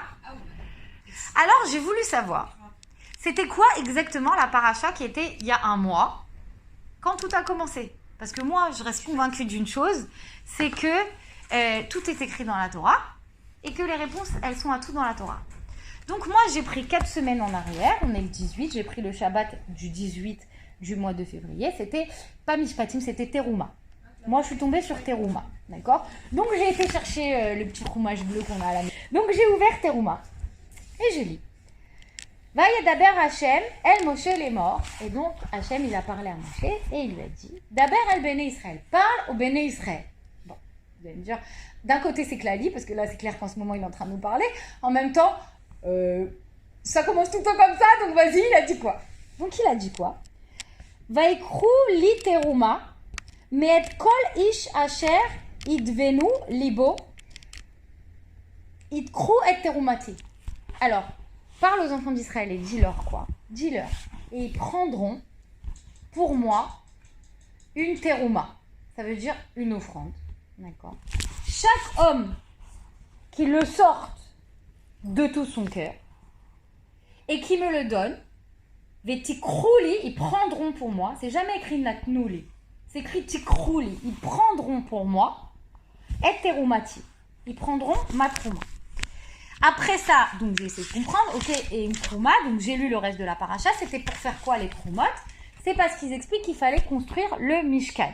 Ok. Et c'est écrit quoi sur ce Mishkan? C'est écrit, 2 lignes plus loin, Bekol asher ani mare otra, avec tout ce que je te montrerai, on construira Veshachanti betocham, et je résiderai parmi eux.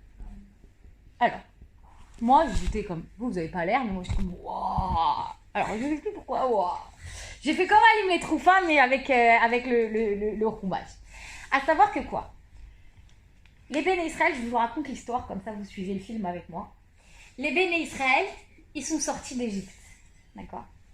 Ils sont sortis d'Égypte avec Moshe Rabbeinu, dont vous savez très bien qu'il aurait pu être Mashiach. D'accord? Donc ils sont sortis d'Égypte, ils ont eu les plaies, Makat Shrorot, Makat Bechorot, ils ont eu l'obscurité, ils ont eu la Makat Bechorot.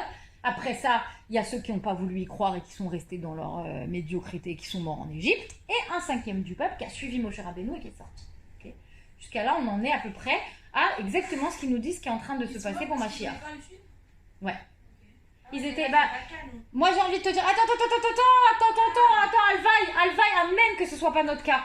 Ok? Parce que je t'explique ce qui s'est passé. Ils étaient en Israël, d'accord? Et ils ont dit, ici, en Égypte, ok?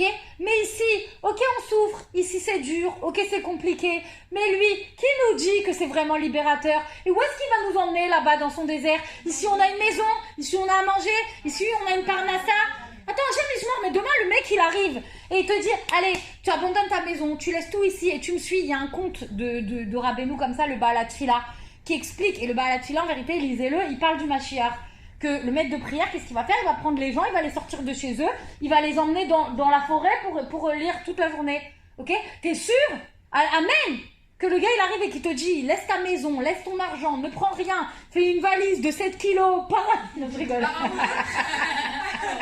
Ah, on peut rigoler un peu quand même. Mais ok, comment on est sûr? Ok, parce que eux, ils ont eu peur pour des trucs logiques. Mais si, ils avaient à perdre. Ils avaient quand même une maison. La preuve, c'est que quand ils sont arrivés, qu'ils se sont retrouvés avec les bêtes sauvages à droite, les Égyptiens à gauche et la mer devant, ils se sont plaints. Ils ont dit à Moshe Rabbeinu, tu nous as emmenés ici pour mourir dans le désert. On était bien là-bas, au moins on avait à manger. Ok? Ici, là, parce que quand ils seront à la Géoula aussi, dans le Olam Haba, en train d'étudier la Torah toute la journée avec la Shekhinah. Ceux qui sont morts? Eux, hein? Non, après, quand tu auras... Ce que je veux dire, j'essaye de donner une allégorie. Et quand je te dis, toi tu me dis, ils étaient malheureux en Égypte, ils avaient rien à faire, alors il valait mieux qu'ils sortent, d'accord? Moi je te dis qu'après la Géoula et tout, quand ils regarderont notre vie ici, à travailler comme des chiens, à pas réussir à finir les fins de mois, à avoir des problèmes de santé, à être en marloquette tout le temps, à pleurer parce qu'il y a des gens qui meurent, et aussi ils diront, mais pourquoi ils ont pas voulu sortir? Quand eux, ils vivront le Hémet, la Géoula, Hachem. Alors aussi ils vont pas nous comprendre. Ils vont dire, mais pourquoi ils ont pas voulu sortir? C'était l'horreur, c'était l'enfer leur vie. Mais allô, nous, notre vie, là, maintenant, on l'adore. On l'adore. Et ce qu'on voit, nous, j'ai entendu quelqu'un à la synagogue dire ce Shabbat, et il avait raison. Il a dit, le Gehinam et le Gan Eden, c'est la même chose, c'est un kollel. Sauf qu'il y en a un, il rentre, et pour lui, c'est le Gehinam. Et il y en a un autre, pour lui, il rentre, et c'est le paradis. D'accord?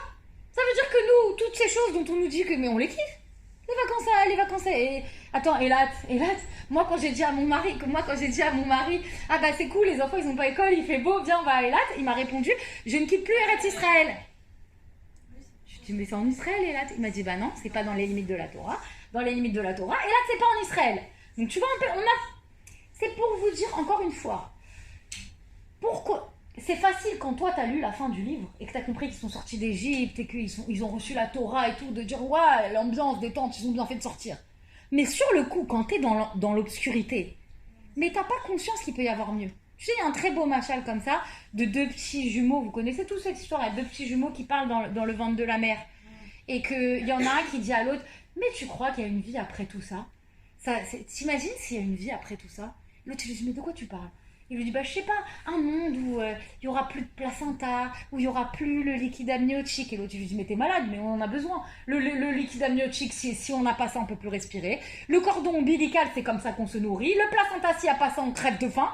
Et toi, tu me parles d'un monde où il n'y a pas de liquide amniotique, pas de placenta et pas de cordon ombilical. Mais on va crever alors. C'est la mort. Ok?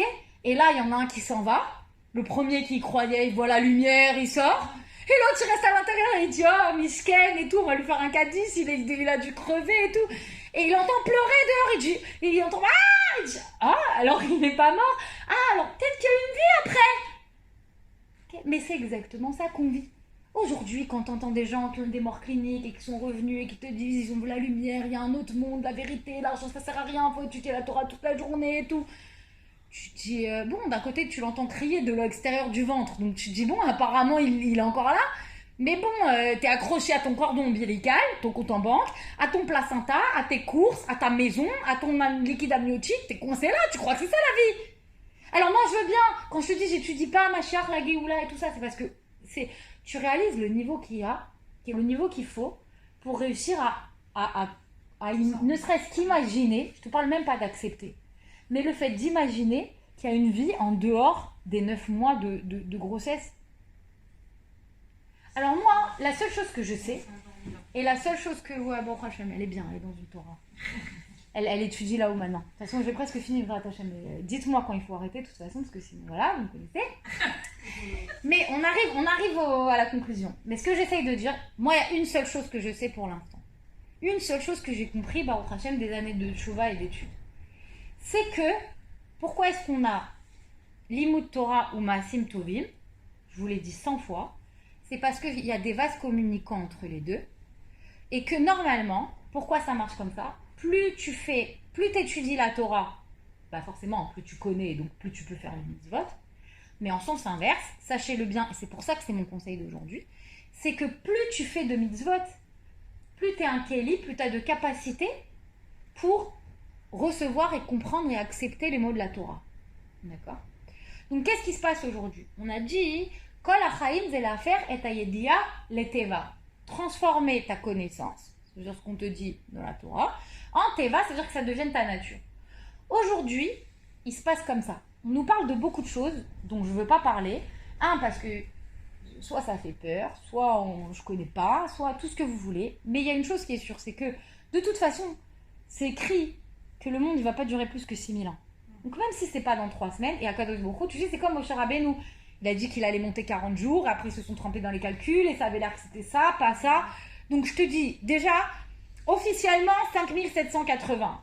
Tu fais 6000 moins 5780, déjà, il ne reste pas grand-chose. 2, il suffirait que les comptes du Shamaïm, ils t'expliquent qu'en vérité, telle année, elle va aller moins, et que telle année, elle va aller plus. Peut-être c'est demain, mais c'est dans pas loin. Donc, il y a une chose qui est sûre et certaine. Plus tu vas faire les mitzvot, plus tu auras de capacité à rester accroché à la corde. Ça, c'est la première chose.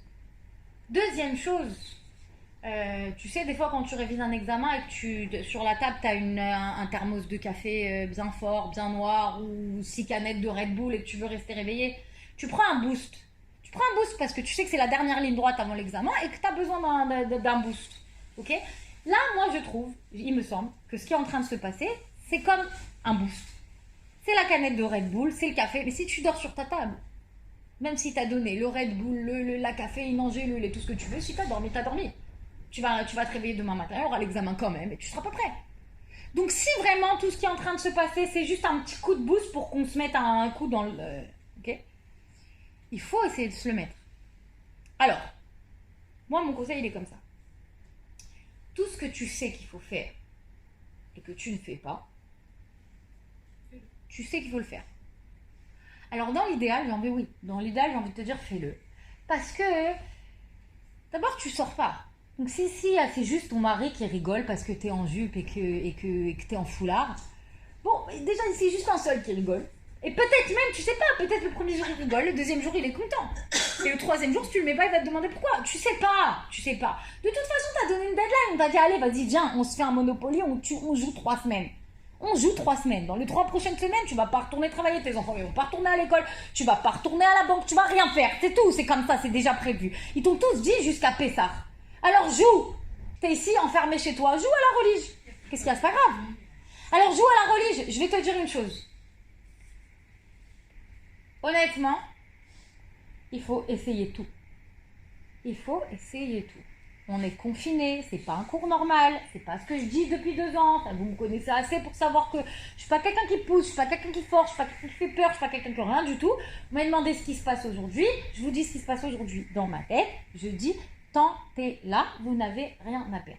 Okay, vous serez peut-être pas confortable, vous aurez peut-être pas l'impression d'être Beyoncé, vous aurez peut-être pas l'impression d'être la plus belle de la soirée, mais c'est pas grave, il n'y a pas de soirée de toute façon. Donc ça fait rien, c'est juste, c'est chez vous quoi, ok? Ça veut dire, il n'y a pas qu'est-ce que les gens ils vont penser, vous avez même plus, même la loi elle a dit t'as pas le droit d'inviter des gens chez toi, reste toi avec tes microbes avec ton mec, ok? Donc c'est bon, tu peux essayer, t'es marié, tu peux essayer de mettre un foulard, ça le dérange, dis-lui, j'enlèverai dans 3 semaines, quand Hachem il en veut, blinédaire, mais tu peux la tenter, ok? Mettre une jupe, tu peux la tenter. Rester quand t'es en pyjama, d'être habillé de ça noir, tu peux la tenter. Ok, c'est pas. Voilà. Mettre des jupes, tu peux la tenter. Même mettre des collants avec les jupes purées. Il t'a même dit qu'il fait froid dehors. Il fait froid. Mettez des collants, il fait froid. D'accord? Maintenant, je continue, je creuse, je pousse. Heureusement que j'ai limité le nombre de personnes au jour, parce que de toute façon, la semaine prochaine, il n'y aura personne. Mais je m'en fous, je dis ce que j'ai à dire. Je continue. Ah, bon, Hachem, je sais pas, j'ai peur. Je continue. Attends, je continue, j'ai presque fini. J'ai presque fini. Donc, Elle est pessimiste, hein. tout ce que soi-disant, tout ce que soi-disant, vous n'êtes pas prête à faire, si vous êtes au courant que la halakha, elle existe, il faut le faire. Je continue. Une chose très importante. On parle de Ihoud. Alors, écoutez-moi bien. J'explique tout de suite. Écoutez-moi bien, parce que c'est très important. Et ça, c'est un truc qui est très dur à faire et qu'on ne fait pas du tout attention. Et que moi, je trouve que dans toutes ces histoires de bidou, de nidou, d'espace, de trucs, Akadosh Baruch Hu, il est vraiment en train de mettre un message, un gros message que ça l'énerve. Ok. Alors, j'explique tout de suite. La distance qui existe ou qui doit exister entre les hommes et les femmes. D'accord. Alors, les religieux, ils sont lourds, ils baissent les yeux, ils se parlent pas, ils disent pas bonjour, ils machin. Ouais, mais bon, là, en ce moment-là, cette semaine, on va jouer avec les règles du jeu du Boréola, mais pas avec les nôtres. D'accord. Parce qu'encore une fois, tu peux continuer à vivre le bidoud. Moi, tu peux vivre le bidoud et faire tes règles de ton bidoud. Hein. De croire que même là-dedans, c'est toi qui commandes. Et toute la journée, de faire avec les enfants origami, cache-cache, cola maillard. J'ai vu, ils ont mis... Moi, ça me fait rigoler parce qu'ils mettent plein de films, d'activités qu'on peut qu'on peut faire aux enfants. Et ils s'aperçoivent pas... Hein. Ils peuvent pas les faire sans vous, Aval. Non, déjà, non, c'est bien, ça met Non, moi, c'est pas ça qui m'a dérangé. C'est que tous les films d'activités qu'ils ont mis qu'on peut faire aux enfants, c'est tout en chinois. Alors, je me dis, mais tu vois pas que la réponse, elle vient pas de là-bas. Tout c'est en chinois, les origamis, les trucs et tout, c'est tout en chinois sous-titré. Je me dis, mais t'as pas compris que c'est pas là-bas qu'il faut aller puiser ta réponse. Alors, c'est pas là-bas qu'il faut aller puiser ta réponse. Donc, tu peux être en bidoud et faire semblant de rien. Alors aussi, il y en a plein qui demandent, alors voilà, des activités en chinois pour les enfants. Viens, pour une fois, t'as 10 jours, t'as 2 semaines, t'as 3 semaines. Joue avec les règles d'Hachem. Joue. C'est un poker. C'est un peu comme... Exactement. On sait pas ce qui va arriver, c'est un poker. C'est un poker. Mais joue. Viens, assieds-toi à la table et joue. Le poker d'Hachem, non, il est pas sûr. De miser sur la Géoula et de dire je prends des jetons en mitzvot et je mise et je fais all-in, je joue all-in et on verra bien ce qui arrive. C'est pas un sourd ça. Si tu joues avec les règles d'Hachem, c'est pas. Un poker sur ta neshama, c'est pas. Alors, la distance entre les hommes et les femmes. Je vous explique une chose. Toutes les halakhot sur la distance entre les hommes et les femmes ne sont pas à condition que le mec ce soit ton ami d'enfance, ton cousin, ton voisin, ton prof, ton truc, ton machin. Si le gars c'est pas ton mari, tu mets la distance. Tu mets la distance, ok? Parce que c'est assourd, d'accord? Pareil au travail, la familiarité dans les groupes d'amis. Moi je trouve ça bien qu'il y ait des gens qui aient des groupes d'amis. Mais tout de suite, quand nous on fait des fêtes, ils veulent pas venir parce qu'ils savent très bien qu'on va asseoir les hommes d'un côté, les femmes de l'autre. Mais allô, le fait que ce soit un groupe d'amis et que tout le monde est venu avec son mari, ça veut pas dire que la meuf, elle doit passer toute la soirée à discuter avec le mari de la copine. Ça se fait pas, c'est assourd, c'est assourd. Ça, je suis pas, et bah pas du tout. D'abord parce qu'il n'y a pas d'arrière-pensée, mais que tu n'as aucune idée des conséquences qu'il peut y avoir quand tu rentres chez eux. Ok? Parce que peut-être que la fille, tu sais pas, peut-être que la fille en question que tu as passé la soirée à rigoler avec son mari, pas toi, quelqu'un d'autre, ok? Peut-être qu'elle est jalouse. Peut-être que son mari, avec elle, il rigole pas comme ça. Peut-être que le simple fait que vous avez rigolé sur un point commun que vous avez, ils vont avoir des problèmes de chalambaïd pendant 10 jours. Si c'est assourd dans la Torah, c'est parce que c'est assourd et c'est tout. T'as pas un moment, il faut arrêter de se poser des questions. La familiarité entre les hommes et les femmes, c'est assourd. Vous sortez en groupe d'amis, et ben sois copine avec les femmes et qu'ils soient copains avec les hommes. Mais je suis désolée, le truc de ouais, on est ensemble, on rigole, il n'y a pas d'arrière-pensée. D'abord, excuse-moi, mais déjà, t'es pas dans la tête des gens. T'es pas dans la tête des gens. Donc, quand le gars, toi, il te trouve, lui, il la trouve hanine et sympathique et tout ça, tu sais même pas dans son subconscient ce que ça provoque sur le regard qu'il a sur sa propre femme. Tu ne sais pas. Donc, à un moment, c'est sans arrière-pensée, quand tu liras dans les pensées des gens, quand tu auras la prophétie, la névoie et que tu arriveras à lire dans la tête des gens, tu commenceras à me dire que c'était sans arrière-pensée. Que toi, t'as pas d'arrière-pensée, peut-être. Que l'autre, il en a pas, t'en sais rien. Ok? Qu'il y en a un des deux dans la discussion qui a pas d'arrière-pensée, tu ne sais pas. D'accord? Et des fois, même quand on veut bien faire, ok? Un homme, Il fait une tova à une femme, d'accord? C'est un chesed. Il lui a fait un chesed, il l'a aidé, il l'a truqué, d'accord? Elle a de l'admiration pour lui, elle a de la karatatov pour lui, il n'y a pas de problème. Ah si, il y a un problème. Quand elle rentre chez elle et qu'elle voit Gustave. Que Gustave, lui, du recette comme ça, il n'en fait pas. Que Gustave, lui, l'aider comme ça, ou la soutenir, ou la comprendre comme ça, il n'a jamais fait. Okay. Que Gustave, lui, c'est pas Beyoncé, les gens, ils lui demandent pas son aide, d'accord? Donc finalement, Gustave, il est tout naze à côté de monsieur le tzaddik. Non. Moi, je vous dis, vous voulez m'écouter, vous voulez pas m'écouter, vous m'écoutez pas, il n'y a pas de problème. Montrez que maintenant, à partir de maintenant, on met des distances respectueuses, gentilles, machin, mais avec les hommes qui ne sont pas nos maris. C'est comme ça. Parce que c'est une halakha. Et que vous ne pourrez pas dire après bidou, dénidou et tout ce que vous voulez, que vous ne saviez pas. Même si vous ne saviez pas, maintenant je vous l'ai dit, donc vous savez. Ça veut dire quoi? Ça veut dire que, comme il disait Jamel, tu vas remplacer la familiarité par la je te connais parité. Moi j'ai toujours aimé cette expression. Ça veut dire qu'à un moment, ouais, c'est bon. Il disait avec les gens qui sont un peu étrangers, on s'en permet pas trop, c'est la je te connais parité. Par contre, avec nos proches, on se permet tout ce qu'on veut parce que c'est la familiarité. Donc à un moment, c'est le temps d'apprendre pour qu'on soit, parce que comme tu dis si bien, soit dans 3 semaines il y a Mashiach et tant mieux, tu montreras que tu as fait l'effort. Ou tu feras partie du club. Soit c'est pas le cas et honnêtement, assainir un peu tout ce qui se passe à l'extérieur. Ok, si parce qu'on a fait cet effort-là, quand on sort cet été, parce qu'il y a plein de messages d'espoir comme ça qui sortent, que le printemps passera, et que l'été reviendra, et qu'on se retrouvera sur les terrasses, et sur la plage, et Hachem Ishmor. Non, si on fait comme après le tsunami, et qu'une fois le mois d'août, c'est comme si c'était rien passé, bah Hachem il va tenir les comptes quand même. Il va dire je t'ai aidé, je t'ai mise dans la tempête avec une épidémie et en bidoute, enfermée chez toi et je t'ai dit que ce serait quand même bien que tu me remettes un tout petit peu dans ta vie. Yasuli mishkan veshachanti betocham. Ok? Ils me fabriqueront un mishkan et j'habiterai. Ça aurait dû écrire. Excusez-moi, hein, je sais que vous n'êtes pas hébraïsante, moi non plus, mais normalement ça devait être écrit veshachanti betocho. Ok? J'habiterai dedans. Parce que le but, normalement, c'était de faire un mishkan pour que Hachem, il vienne dedans. D'accord? Donc déjà, première raison qu'il fallait faire un mishkan, je ne vous ai pas raconté la fin du film, c'est que pourquoi il a eu besoin d'un mishkan, c'est parce que normalement, Moshe Rabbeinu, c'était Mashiach, ok? Et qu'il devait directement sortir d'Égypte et aller en Eretz Israël. Qu'est-ce qu'ils ont fait, les Jbeb? Donc nous. Chet Egel, ok? Malgré, ça veut dire quoi? Parce que tu m'as dit, si, c'est pas la Géoula. Ouais. Mais aussi, ça pouvait être la Géoula. Ils ont vu les miracles. Ils ont vu les signes, ils ont vu la main d'Hachem, mais quand ça a mis 5 minutes pour qu'il arrive et qu'il redescende de la montagne, ils ont dit « Ah, ben c'était pas ça !» Et qu'est-ce qu'ils ont fait? Ils ont fauté de grave, ils ont fait le veau d'or. Résultat du veau d'or, plus personne qui avait le droit à la Géoula, ils ne pouvaient pas rentrer en Eretz Israël, tout le monde devait mourir, d'accord, pour pouvoir attendre que ce soit les descendants de leurs descendants 40 ans plus tard qui aillent en Eretz Israël. Et entre-temps, comme ils ne pouvaient pas être en Eretz Israël avec le vrai Beth Amikdash et Hachem dedans, ils ont dû se fabriquer un petit Mishkan. D'accord? Tout ça pourquoi? Pour une erreur de timing, que ça avait l'air que finalement c'était pas ça. D'accord? Donc troisième réponse. Déjà, soit c'est ça. Mais ils savaient ce qui devait arriver? Ils savaient. Ils sont censés savoir ce qui devait arriver?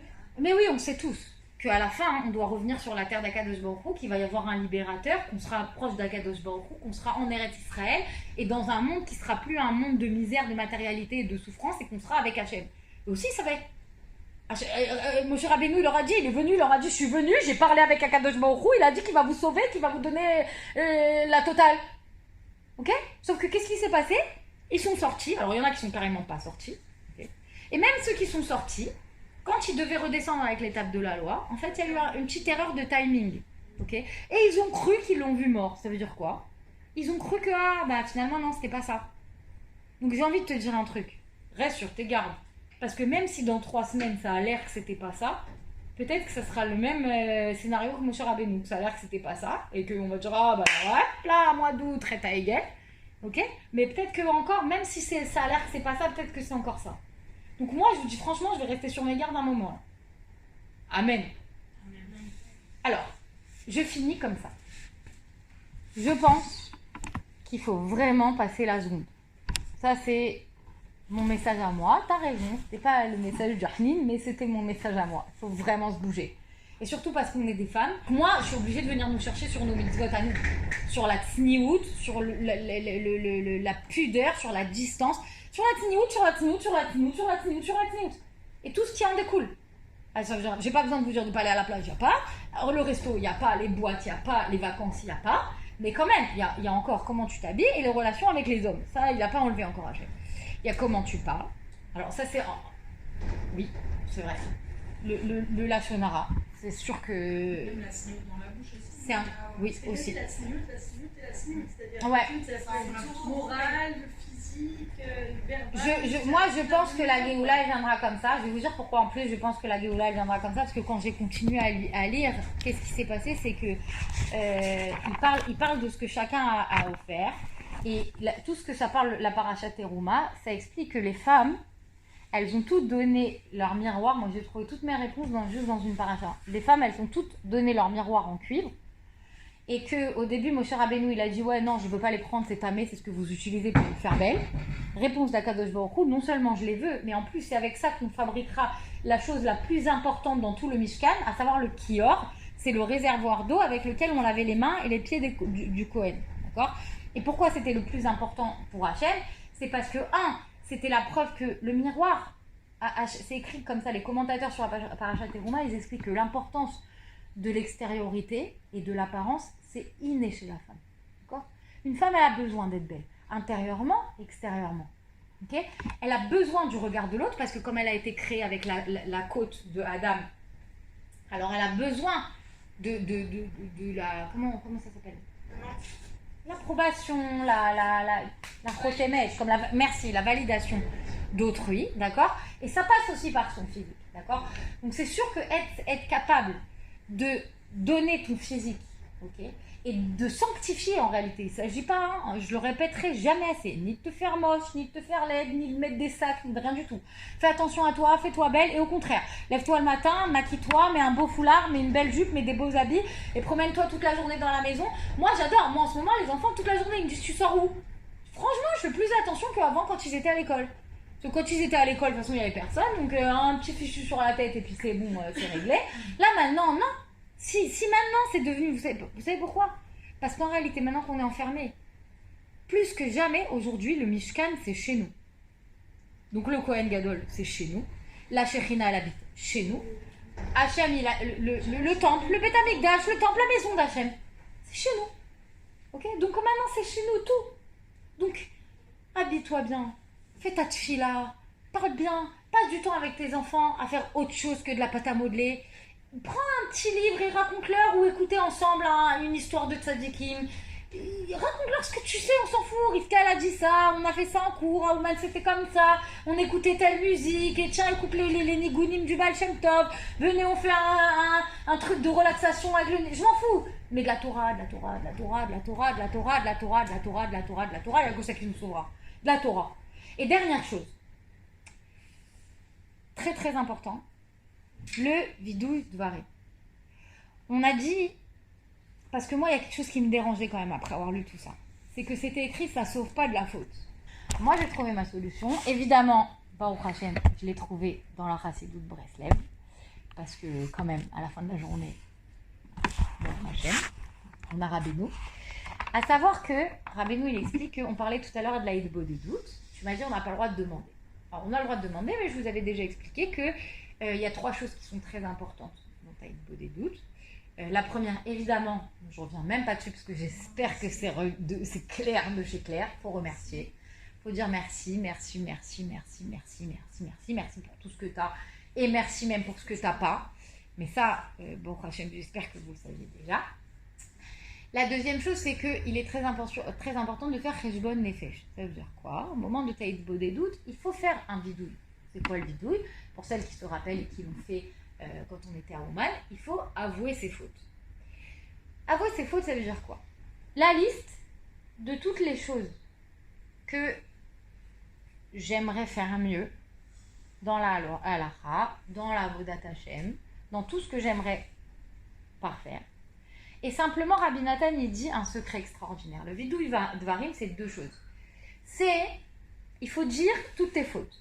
Toutes tes fautes, moi, de nos jours, je considère que ça veut dire j'aime pas parler de faute ou de Avera, mais en tout cas, toutes les choses que je sais qu'il faut faire et que je fais pas.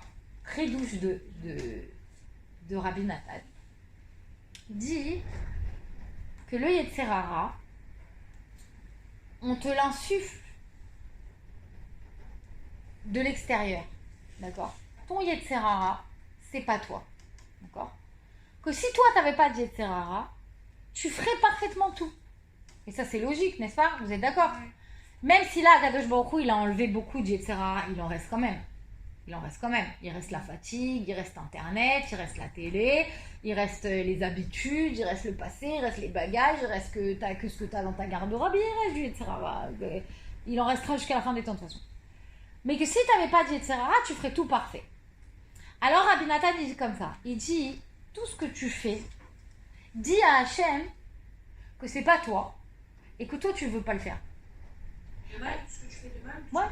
Non, que c'est pas toi, tu veux pas le faire, ok?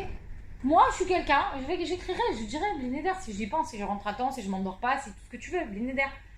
À Kadosh Baruch Hu, j'ai pas fait 3 tefila dans la journée, mais c'est pas moi, j'aurais voulu, je veux pas être quelqu'un qui fait pas cette tefila. Il y a des trucs qu'on fait consciemment, c'est hypocrite. Non, parce que c'est pas inconscient que de dire à Hachem, je le fais, mais je veux pas le faire. Je veux pas le faire. Il y a des choses qu'on fait consciemment. Oui, tu le fais consciemment, mais c'est pas parce que tu le fais consciemment que tu veux le faire. C'est juste que t'as pas réussi. Tu voulais le faire bien, mais t'as pas réussi. Alors, généralement, admettons, Toi, t'es Chelek Eloka Mimal, t'es une partie d'Akadosh Baruch Hu en toi. Mais il y a contre toi, toute la journée, en permanence, un combat avec le Yetzerara. Des fois tu gagnes, des fois tu perds. Des fois ton Yetzerara, il est trop fort. Et même que tu veux faire une mitzvah, sauf que tu la fais pas. Parce que tu avais trop de Yetzerara, t'as pas réussi. Mais toi, tu veux pas faire ce que t'as fait. Tu le fais. Ok? Je veux pas être une fille qui est pas capable de s'habiller de sa noix. Moi, je voudrais être une fille qui est tout le temps sniout, mais en rouge. Je veux pas faire ça. oui, mais Rabbi Nathan, il te dit. Moi, mon conseil, il est comme ça. Je te répète encore une fois. Vraiment. Cette semaine, 1 jour, 2 jours, des fois ça marche, des fois ça marche pas, jusqu'à qu'on sorte de bidoude. Allez, jusqu'à qu'on sorte de bidoude. Essaye de tout faire. Même ce que tu veux pas. Même ce que tu veux pas. Essaye de tout faire. Je vous dis franchement. Habillez-vous de sniout à la maison, couvrez-vous la tête à la maison, de toute façon vous restez à la maison. Essayez, la cache-route, le Shabbat, pas découper le papier toilette, pas vous approcher des mecs, pas parler tordu avec quelqu'un qui est pas regarder de séries, ouais je sais, vous allez vous tirer une balle, je m'en fous, pas regarder de trucs pas cachers, pas passer 1h30 sur Facebook, pas passer 3 heures à discuter de ch'touillottes sur WhatsApp, tout, ça c'est le programme. C'est de dire, je reconnais que dans ce monde, il y a Hachem. Jusqu'à là, tu es d'accord avec moi? Et je reconnais qu'il veut qu'on fasse sa volonté. C'est vrai ou pas? D'accord. Maintenant, si tu comprends qu'il y a Hachem, on a fait plusieurs fois, et on le refera Blinéder, mais le cours sur le Ratson Hachem. Mais que tout le but de cette vie, c'est de réussir à faire la volonté d'Hachem. Maintenant, c'est pas ma faute que Hachem m'a fait l'unité, que Hachem il m'a donné un corps, que Hachem il m'a donné un Yetzerara, que Hachem il a fait qu'il faut qu'il y ait un mérite à faire les mitzvot, alors c'est très très dur, et c'est pas ma faute, que je veux bien faire sa volonté, mais c'est très compliqué, ok? Mais d'un autre côté, je vois que Akadosh Baruch Hu, il m'a donné du temps, il m'a donné la chassidoute, il m'a dit ce que tu fais déjà c'est bien, il m'a donné des gens pour m'encourager, il m'a mis dans un matzav où il m'a dit, et même les rabbanim il le dit, il faut pas tout faire d'un coup, il faut pas plonger d'un coup, il faut pas tout faire d'un coup, sinon ça tiendra pas, ok?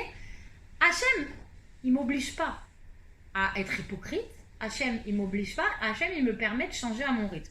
C'est vrai aussi que si mon rythme, il lui convient pas, tu seras quand même d'accord avec moi, que je l'ai déjà expliqué plusieurs fois, quand ton rythme, il lui convient pas, qu'est-ce qu'il fait? Il envoie des petites épreuves ou des petites difficultés, parce que là, il veut que tu t'accélères un peu. Oui, c'est vrai ou pas? Quand il y a une épreuve, si tu es déjà dans un élan de tchouva, Akadosh Baruch Hu, il lui envoie des messages où il lui dit, là maintenant passe la zone. Quelqu'un il n'a pas d'enfant, ou il ne se marie pas, ou il perd quelqu'un, et il prend un électrochoc comme ça, et il sait très bien que l'électrochoc, c'était un message d'Akadosh Baruch Hu pour dire, tu peux mieux, accélère. Les Issourim, les épreuves de la fin des temps, c'est aussi un message klali et général pour dire, comme ta petite épreuve personnelle de celle qui n'a pas de mec, celle qui n'a pas de mari, celle qui n'a pas d'enfant, celle qui n'a pas un garçon, une fille, celle qui n'a pas de maison, celle qui n'a pas tout ce que tu veux. La message de « Allô, je peux arrêter le monde demain », c'est aussi pourquoi on dit bli sourim, parce que c'est aussi un petit message personnel et en même temps général de dire allô, le rythme, il me convient pas et je peux arrêter le monde demain. Donc moi, je montre juste à Hachem que j'entends le message, que je comprends que c'est une grosse épreuve qui fait très peur, qu'il y a des gens qui meurent, qu'on n'a plus le droit de sortir de chez nous, qui peut fermer les banques. Hein? D'abord, c'est très bien d'avoir de la Hirat Shamaïm, et deuxièmement, non, je le fais pas par crainte. Je le fais parce que ta relation, ta teshuva, c'est ni plus ni moins qu'une discussion. Pourquoi il t'a mis en bidoud? Pourquoi la hitbo des doutes? Parce qu'en dépit de tout ce qui se passe dehors, tout ça, ça n'est ni plus ni moins qu'un dialogue à deux entre Hachem et toi. J'ai pas peur parce que comme tu dis si bien, à la fin, on sera tous sauvés. Mais par contre, je veux pas faire la sourde oreille. Hachem, il me parle, il me dit allô, bouge. Je lui dis regarde, je t'entends. Et j'essaye de bouger autant que je peux. Et le soir, je vais lui dire « Allô, je t'aime, je suis accrochée à toi. J'aurais même voulu bouger encore plus. Voilà ce que j'ai réussi, voilà ce que j'ai pas réussi. Compte-moi qu'en moi, j'avais la volonté de tout. » Je lui parle. Ok? Demain, il calme le jeu et il me dit « C'est bien, je vois que t'as compris, je vois que t'as changé des choses. Continue comme ça, c'est bien. » Voilà. Et ben, je continuerai. Ou demain, il met encore l'accélérateur et on dirait que le film il se finit, je continuerai d'aller à la vitesse du film. J'écoute, je veux écouter. Je veux pas avoir les oreilles fermées. Je veux pas faire semblant que ouais, c'est bon, tu me prends comme je suis. Non, mais c'est lui qui t'a fait. Là, justement, là, c'est trop, c'est pas grave, ça veut dire que le jour de ce soir il est fini. C'est pas que c'est trop. Mais tu penses à ma place. Non, je pense à ma place. Ah, je pense à ma place. Là, ce que tu viens de dire, c'est qu'en gros, je m'en fiche, moi je suis comme ça, je veux pas changer. Non, je pourrais très bien me dire dans ma tête, j'aurais pu me dire à un moment, faut pas exagérer, je fais déjà tout ce que je peux et c'est déjà très bien et ça devrait suffire. J'ai pas dit faut rien. Non, je te dis. Je pense pas à ta place, encore une fois, depuis tout à l'heure je parle qu'à la mienne. Mais moi, le conseil que je donne, suivra qui voudra suivre, ne suivra pas qui voudra pas suivre. Qui pourra pas. Après, moi, je demande pas de compte rendu, je demande pas de compte. Je vais pas vous appeler pour savoir si vous l'avez fait. Je vous dis juste comment moi j'ai vécu les choses. C'est que toute la journée, moi d'abord, être incendié toute la journée de messages sur la transmission, la propagation du virus, le nombre de morts, combien il y en a eu en plus, en moins, que tel pays ils ont fait ça, qu'il faut mettre ça, telle distance, telle durée de survie du virus et tout. C'était tellement technique et tellement médico-scientifique que ça m'a saoulée et que je voulais savoir qu'est-ce que ça allait changer dans la seule chose qui m'intéresse dans la vie, à savoir la façon dont on sert Hachem. Et la deuxième chose, c'est que toute la journée, on m'a prouvé par A plus B que c'était la fin des temps, que c'était Machiar, que ça pouvait être encore pire, qu'il pouvait y avoir la fermeture des banques, la fin de l'argent, une guerre, une épidémie. Non, l'épidémie, il y a déjà eu une guerre bactériologique, une guerre nucléaire, la guerre contre l'Iran, un astéroïde, un machin. Bon, alors soit c'est des ouf, soit ça se peut. Moi, à la fin de la journée, la seule chose qui m'intéresse, c'est qu'est-ce que ça change dans notre relation avec Akadosh Baruch Hu. Dans notre relation avec Akadosh Baruch Hu, sans hypocrisie aucune, sans faux semblant aucune et sans faire l'hypocrite du tout, je considère que vu le matzav qu'on est chez nous, avec nos enfants, qu'on sort pas, qu'il n'y a plus de soirée, qu'il n'y a plus de mariage, qu'il n'y a plus de resto, qu'il n'y a plus d'hôtel, qu'il n'y a plus de vacances, qu'il n'y a plus rien, franchement, on pourrait essayer de faire ce qu'il faut, au moins ne serait-ce que pour se dire à nous-mêmes qu'on a essayé une fois. Et je vais te dire pourquoi essayer une fois. C'est parce que l'hypocrisie, et c'est ma conclusion, et c'est la mienne, et elle n'engage que moi, c'est que l'hypocrisie, dire que tout faire d'un coup, c'est être hypocrite envers Hachem, moi je te dis que peut-être, et par rapport à l'estime que j'ai de toi, de moi et d'elle toutes, ne pas tout faire d'un coup, des fois, c'est juste être hypocrite envers soi-même. Parce que souvent, quand on a reçu, peut-être tu les as pas encore vécues, ou peut-être oui, je connais pas ta vie, mais moi je sais qu'à titre personnel, quand on a pris les claques, on a fait ce qu'il fallait et on a fait la tchouva qu'il fallait. Et que donc, mon message, c'est un message d'amour et il est tout le temps le même, que des fois c'est pas la peine d'attendre la claque pour admettre qu'on a la capacité de faire ce qu'on peut faire. Et que honnêtement, c'est parfois se battre contre des moulins à vent que de dire moi j'en suis pas là et c'est hypocrite envers Dieu si je me lève demain et que je mets une jupe et que je mets des bas et que je jette mon jean.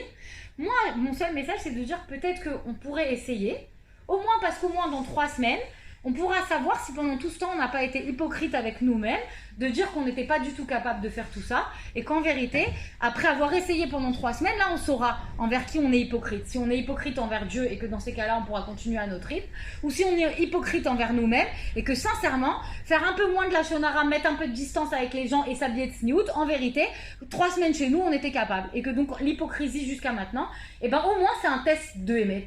C'est un test de Hémet. Alors, faites-le si vous voulez le faire, ne le faites pas si vous voulez pas le faire. Bonne chance à tous, Batzlach Haraba. Et on saura dans 3 semaines envers qui on était Hémet, envers qui on était hypocrite. On aura, comme je l'ai dit au début du shiur, juste un peu plus de visibilité et de lisibilité sur où on en est vraiment. Pas seulement par rapport à Kadosh Baruch Hu, mais aussi par rapport à nous-mêmes. Et peut-être, et je l'espère, que d'ici là, on s'apercevra qu'on vaut beaucoup plus qu'on pensait. Je vous le souhaite, je nous le souhaite, Bezrat Hashem, Bessiata Dishmaya. Amen, Ken Yiratzon.